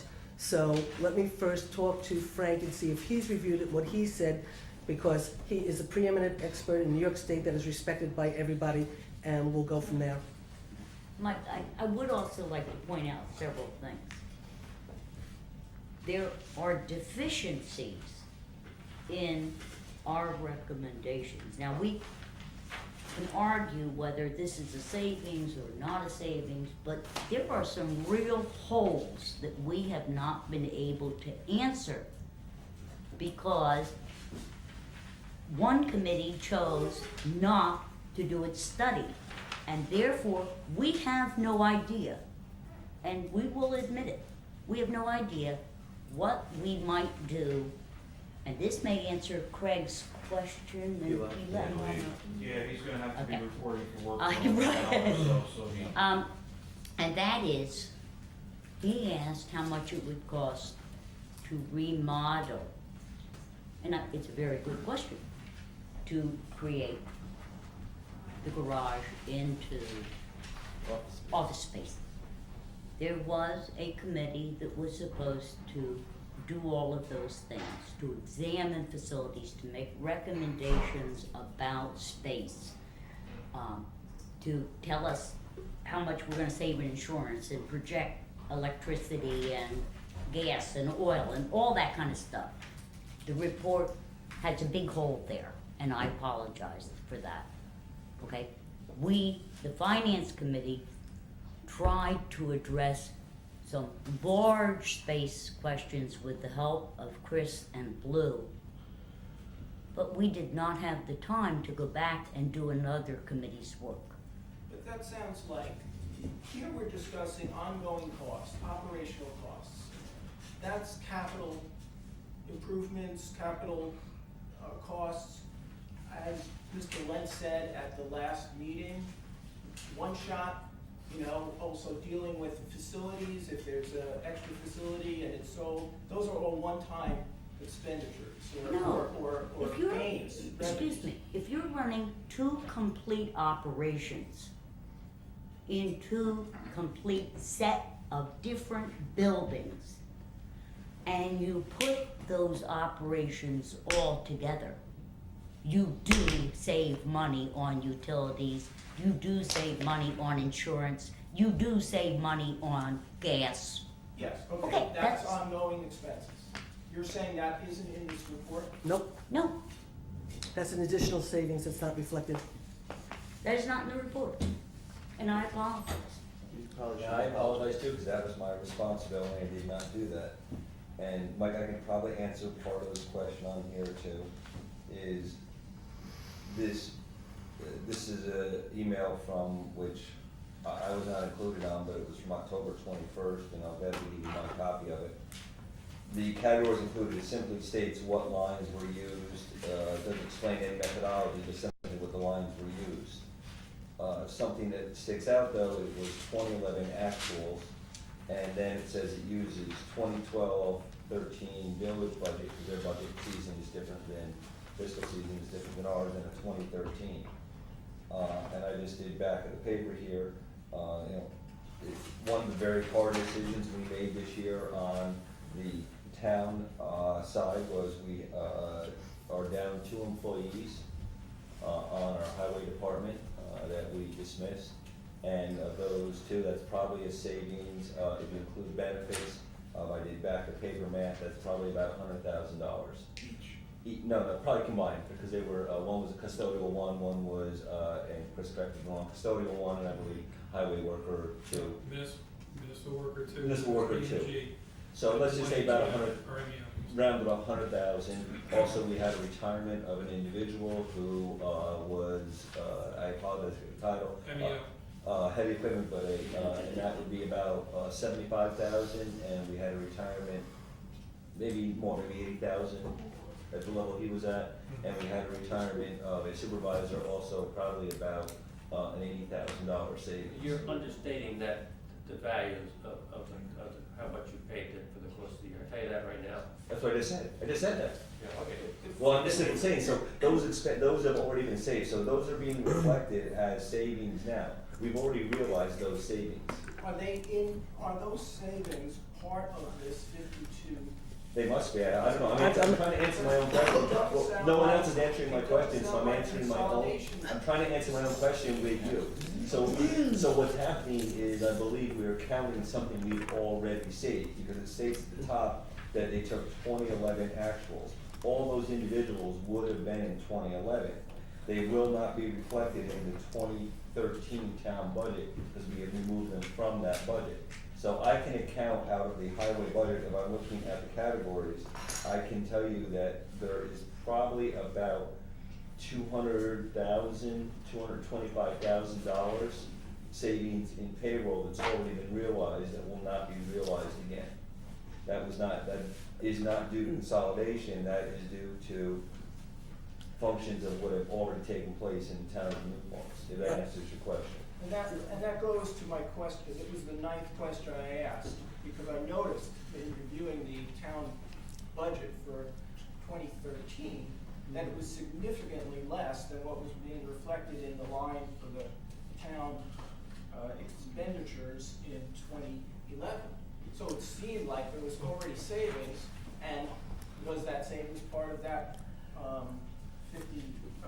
520,000, or is that 520,000 in addition to that savings? Not according to this email, without going into great detail, the methodology that was used was 2011 actual to come up with a DPW building figure, then compare these figures to the village's 2012-13, again, because their fiscal season was different than the town's, and proposed 2013 town budget. So that would indicate to me that those savings that were realized at the town level were actually counted as part of these savings, as part of that 520,000. In other words, the 560,000 therefore is I being will, if they overstated. let me. I don't know, I'm simply telling you what I was just No, it's handing out. understated because you didn't put the benefits in with it, okay? I don't think it's a question of under or overstated. I think it's a question of the benchmark that was used. You need to start with a benchmark in order to do your analysis. And that's what the Finance Committee did. And so you can take that data and draw any inferences you want from the data. They're just expressing what the savings would be if you took the benchmark and compared it to the merged government. No. No, let me, if I have the opportunity to talk, maybe I can, I think you probably could. you think I can talk? No, You give me permission? No, I think that. No, I'm gonna try to explain it if you allow me to have the opportunity to explain it. Yeah. Okay, if you would allow me. Let's go back to the fact that the assumption was, you take the, you're leaving, Karen? Well, the fact of being old and out of office, you can go home. Carol, can I tell you, I'll just make one, if I could just make one little aside. I have constantly offered Dave the job back. He refuses to take it. Do you want it? You're all hard. You're on camera, be careful. I keep offering Dave the chair. You both keep turning me down. Well, you're stuck with us, Susan. You're stuck. It's my penance to pay. So we'll wait for, again, Good night. good night, Carol. Good night. Carol, you left your scarf. Your scarf. Oh, my scarf, nice, right, thank you, yeah. Okay. Good night. Good night. Remember, again, remember the procedure that was taken. We looked at the 2011 actual spending for the village, 2011 actual spending for the town, and said if we won government, what would it cost us?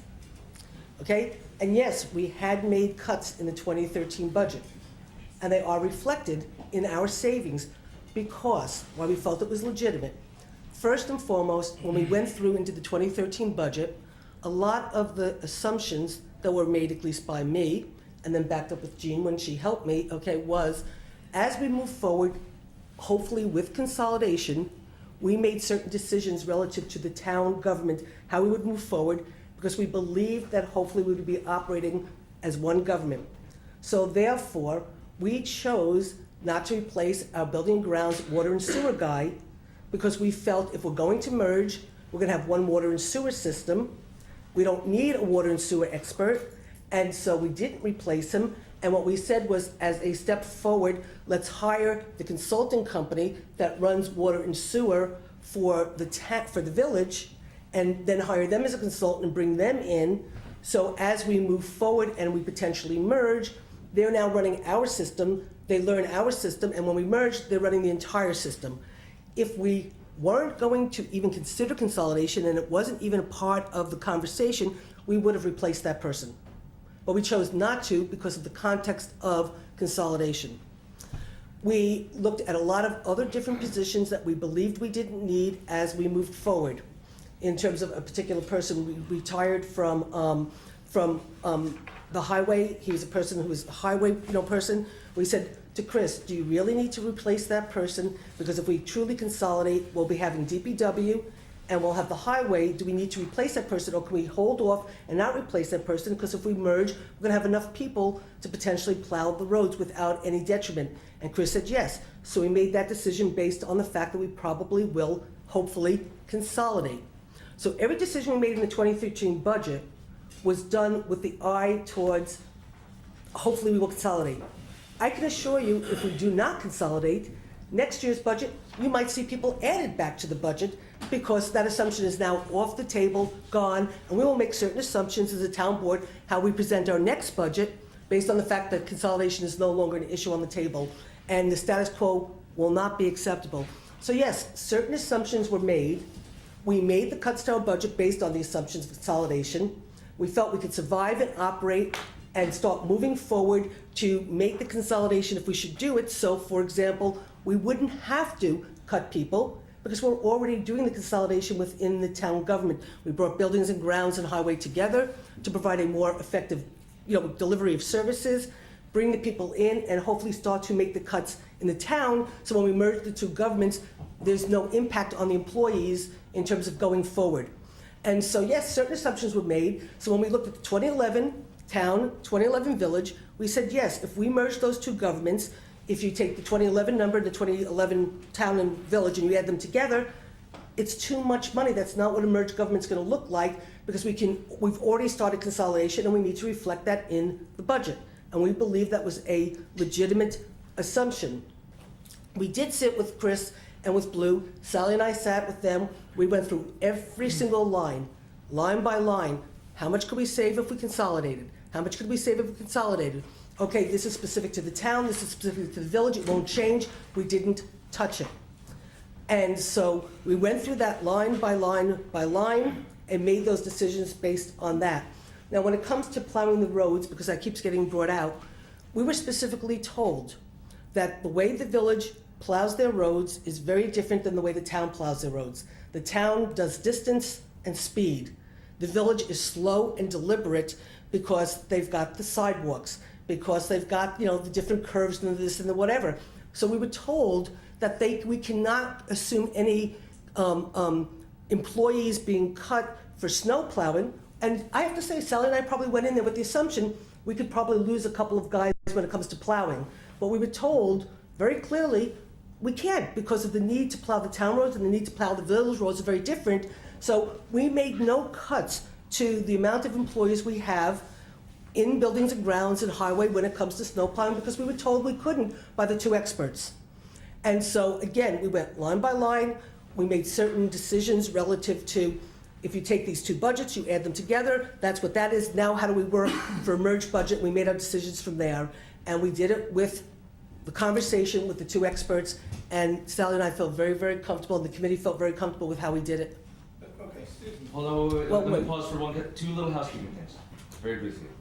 One is, just in case you're the personality type that feels really uncomfortable leaving a meeting before it's over, please don't worry about it. I know, because frankly, I'm judging when things might wrap up based who's in the audience, so it'll be a game of chicken that neither of us will win.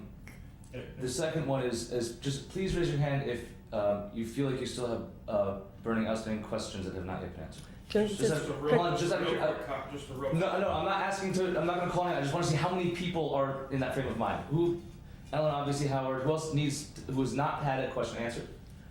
Because, so it may, for example, to be all of our advantage, that we have a whole list of, like, the people who left. We'll have another meeting in a few weeks, we have the email address, so we can still get them answered, but I wanna make sure people are answered tonight, that's all. What I was gonna suggest. Yes, what do you have, That the clerk made a list of all the questions. Why don't we formulate the answers and put them on the website? Would that be okay with all of you?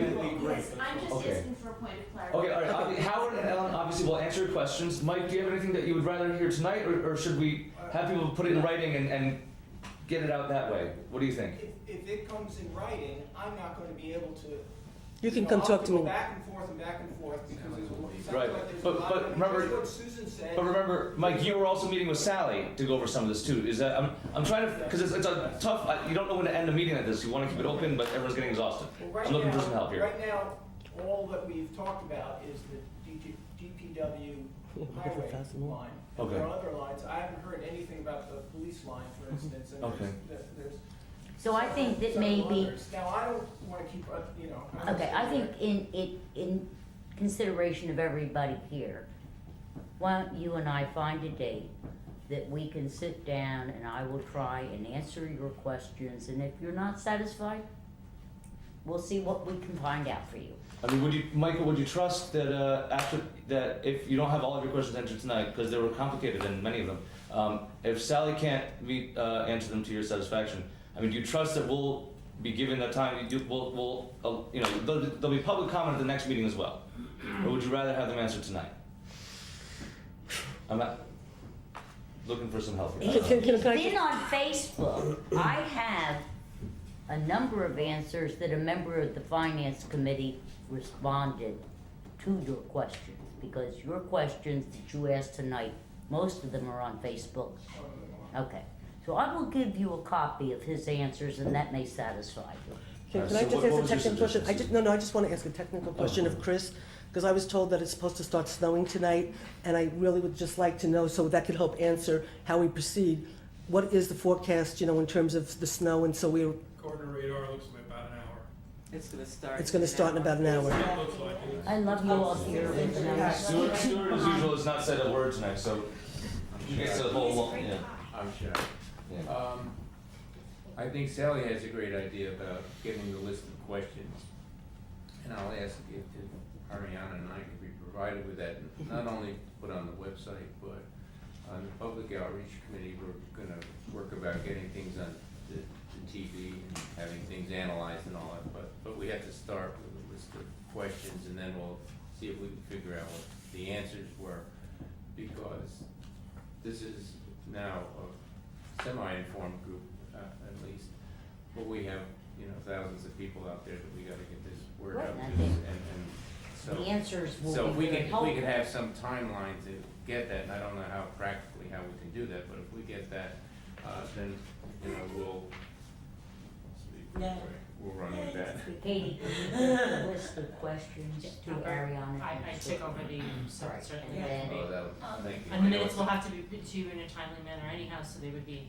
It's a big But I job. do want And to I ask have a Howard. question regarding that in terms of getting the word out.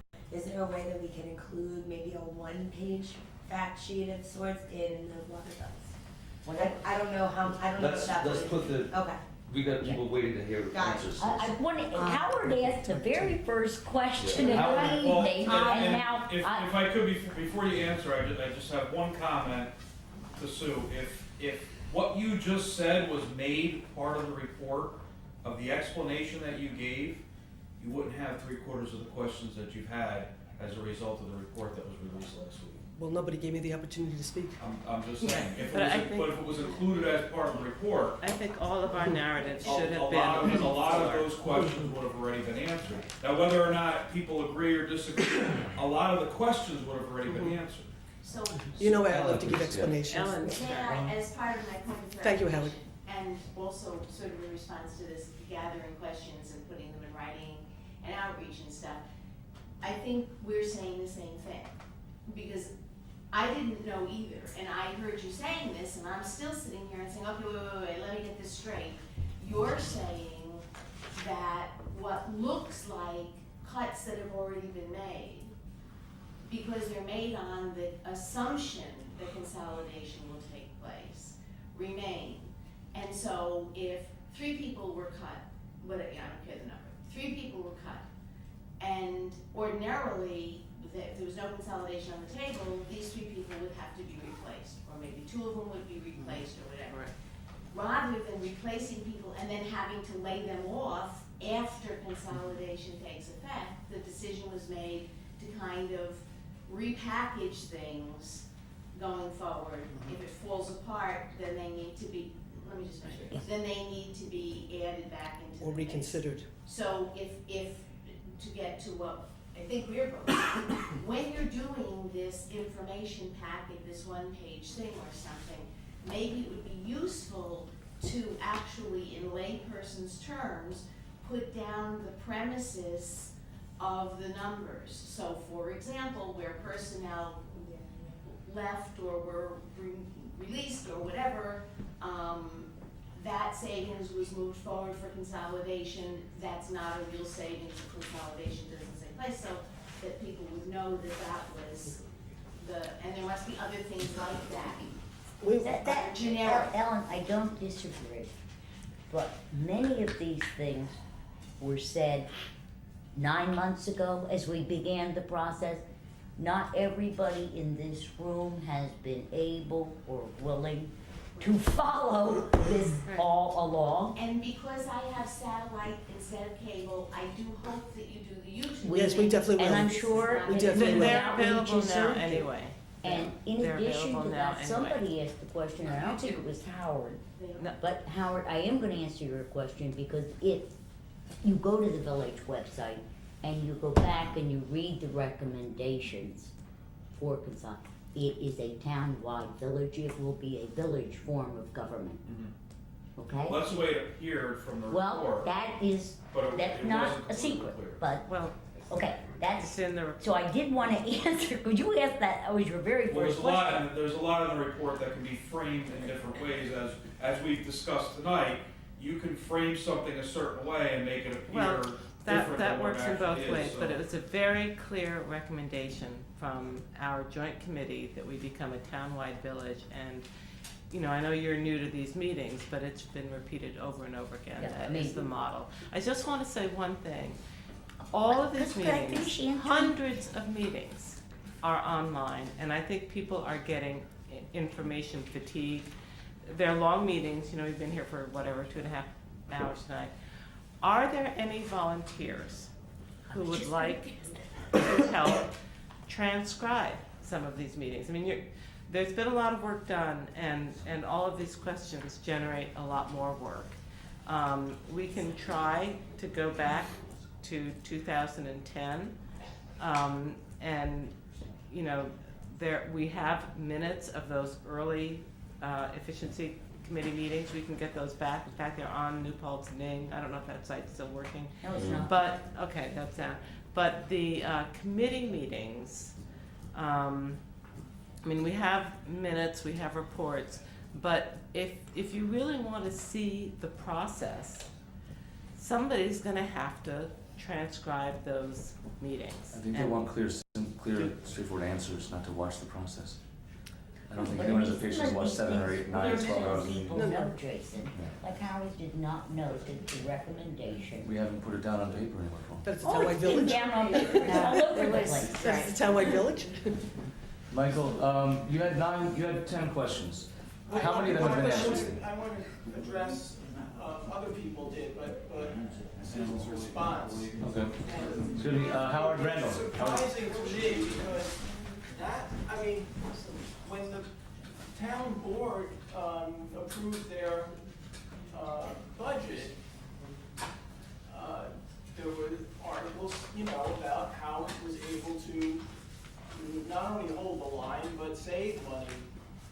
But I never read anything about the concept that it was, the budget was considerably reduced because it was anticipating consolidation, which is what I understand you were saying. I am saying That that- was never said, at least in the articles that I read. She I don't ran know if on it that came up in the ticket. board, in the town board meetings. She ran on the. No, but what he's saying is that He you did prepare. I understand that. Okay. I understand that, just, again, like I said, there were certain assumptions that we made and felt comfortable making, understanding the process moving forward. And we felt they were good and sound decisions from the town board's perspective, that we could start to merge merge building and grounds and highway to provide a more effective government for the town, but with the understanding that we were hoping to possibly move forward with the village. And so certain, again, like the water and sewer, certain decisions were made that if we're going to, why would we want to hire somebody now to replace our water and sewer person? I understand the thinking, but. Excuse me a minute. Anyway, Carol, understand that thank I'm you saying so that- much for coming. That I did not But see the that. answer to that is that there are a lot of personnel decisions that get made in the course of our meetings, some of which are publicly discussed and some of which are not. And the town took a chance in our budget that some of the savings that we were able to realize by Chris probably working more than he signed up for. anybody could expect a highway supervisor to work, will somehow get through this year. But if consolidation doesn't pass, when we do our budget for next year, and we are gonna need some heads-up time on that, so I hope that there will be a vote on this at least by the summer, so the town board can look at what we're gonna have to do. If we have to rehire some people and we don't wanna raise taxes, we're gonna have to take a serious look at some of our other town-wide programs. So we need to get to work on a consolidated budget, and if that's not gonna happen, then both the town and the village are gonna have to look at what we can do to make our own separate savings happen. Didn't that then set you up to push for consolidation that much more? Because you took, as you said, you took a risk. Yes. You took a gamble. Yes. Just trying to drive We have efficiency. 1 year That's that what we're trying gonna to do. take that risk. Trying to drive efficiency. Let me, I'll step back from a different perspective, okay? I was asked by the board, directed by the board, to basically not fund Moriello Pool, or cut Moriello Pool in half, and only fund half Moriello Pool. And then when the village did their budget next year, if they chose not to fund Moriello Pool, then we just closed the pool. Okay, I was asked to do something else with some other department, I can't remember. What? I was asked with some other departments to make some other drastic changes like that too. Okay? EMTs, I thought. With maybe the rescue squad, with the police, I was asked to make a lot of, okay? When I was doing the budget, and when Jean came in and I was showing her all my thinking, I said, Jean, I said, I'm not prepared to go nuclear when we're trying to work together with the village board to look at consolidation. To cut Moriello Pool now in half and force the issue with the village is not the way to work cooperatively to, possibly move towards a merger. I said, so I chose to fund Moriello Pool completely and said, let's give the consolidation its time, let's see what happens, and if we don't consolidate next year, you want to cut Moriello Pool in half, we'll cut Moriello Pool in half, and we'll do all the other things you asked me to do next year. So the assumptions went both ways. So we made certain assumptions in terms of making personal changes based on the hope we might move towards consolidation, but I also made a lot of change. I didn't take a lot of money out of the budget like I was asked to, because I didn't want to go nuclear on the village and create a relationship where we couldn't work together. I said, let's give ourselves a chance to move forward. So there were a lot of assumptions in this budget that I made based on the hope that as we are all working towards trying to see if this works, let's do what we have to do to help the process go forward, not circumvent the process. And if we should decide not to bring this forward, or if it should get voted down, then the town board will make their decisions next year of how we operate as a town independently of the village, and say to the village, do what you have to do, we're gonna make our decisions, but we're gonna move forward in a way that works for our government, and you worry about your government. And what I will also just say as a quick, in terms of when it comes to talking about consolidating services, my personal belief is any service that we've consolidated with the town or the village, that's all we fight about. So from my perspective, consolidating any more services just means it's just that much more to fight about. So from my perspective, it's either we consolidate and we become one government, or let's just sever the ties and let the town run the town and the village run the village, and cut everything that we can possibly cut so we never have to fight again. But the other side of that, from Move the to adjourn. village standpoint, okay, I just wanted to, No, I'm excuse me. just talking about Right. numbers Sally. and the accuracy of the report. Sally, just finish what you're saying. I have a motion to adjourn. Excuse me, There are Kitty. arguments to be made for merger or consolidation. But we're not, but from my standpoint, I want good math to inform the process. I don't want to hear you folks say that there'll be tax cuts for everybody, if that's not warranted. You can do that, I don't want to support that. and I want With all due respect, Let me make a suggestion. Now- Mr. Russo, can I just make one suggestion? Obviously, we put on the codes. I think you probably got the best answer Yes, that they can provide. fine. You've articulated the best you can. You might have to just rely on Sally, and if you wouldn't mind, maybe if there's no objection from anybody, unless someone's something pressing, give Sally the last word and adjourn, and we can mill it outside and talk. I was till our hearts but I content. was gonna suggest to the chairs of the various committees, questions are going to come in to the Community Education Outreach Committee. Michael already sent his, other people have sent them. It seems to me that if a question comes to them and it pertains, say, to outreach, or it pertains to infrastructure, that we allow them to put their question in the proper chair's hand to help them answer it, because it is very unfair, okay, to expect 15 questions from you being answered by one person. Oh, no, and that was never the intent, that Ariana and Stuart would have to answer And them. Amanda, Yeah. Just there. that's, so my feeling is that we're all gonna have to help Right. with this. Yeah. And now, to the other side of the, before I move to adjourn. Okay, you heard Susan's side of this. Villages have to be part of town. They have no choice. That means if you own property, you live in the village, you live in the town. Well, if you live in the village, you get the privilege of paying town A taxes and town DA taxes, plus you get the privilege of paying village taxes. Now, so you don't think I always pick on the mayor, I don't. I Only 9%. commend him, he is very good at budgeting. And we have done budgets together, and he is very able to do budgets. All right? So, this isn't a question of, gee whiz, the town can go off and do what, yes it can, but unfortunately, villages can't, by law.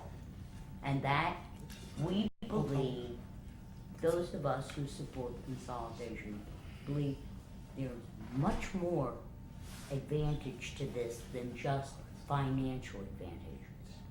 There is the advantage of your being able to do one-stop government. So if you are unhappy with a process, don't. Again. You got to ask 10 questions, sir. I'm going to. Okay, Mike. so did we have a motion to Yes. adjourn? I'm sorry, you can't, you have to, Make a motion to adjourn. Make a motion to adjourn. Mike, I move please. to adjourn. Stop. All right, Second. all in favor? Aye. Motion. To adjourn. Is there a second? Second. All in favor? Motion to adjourn.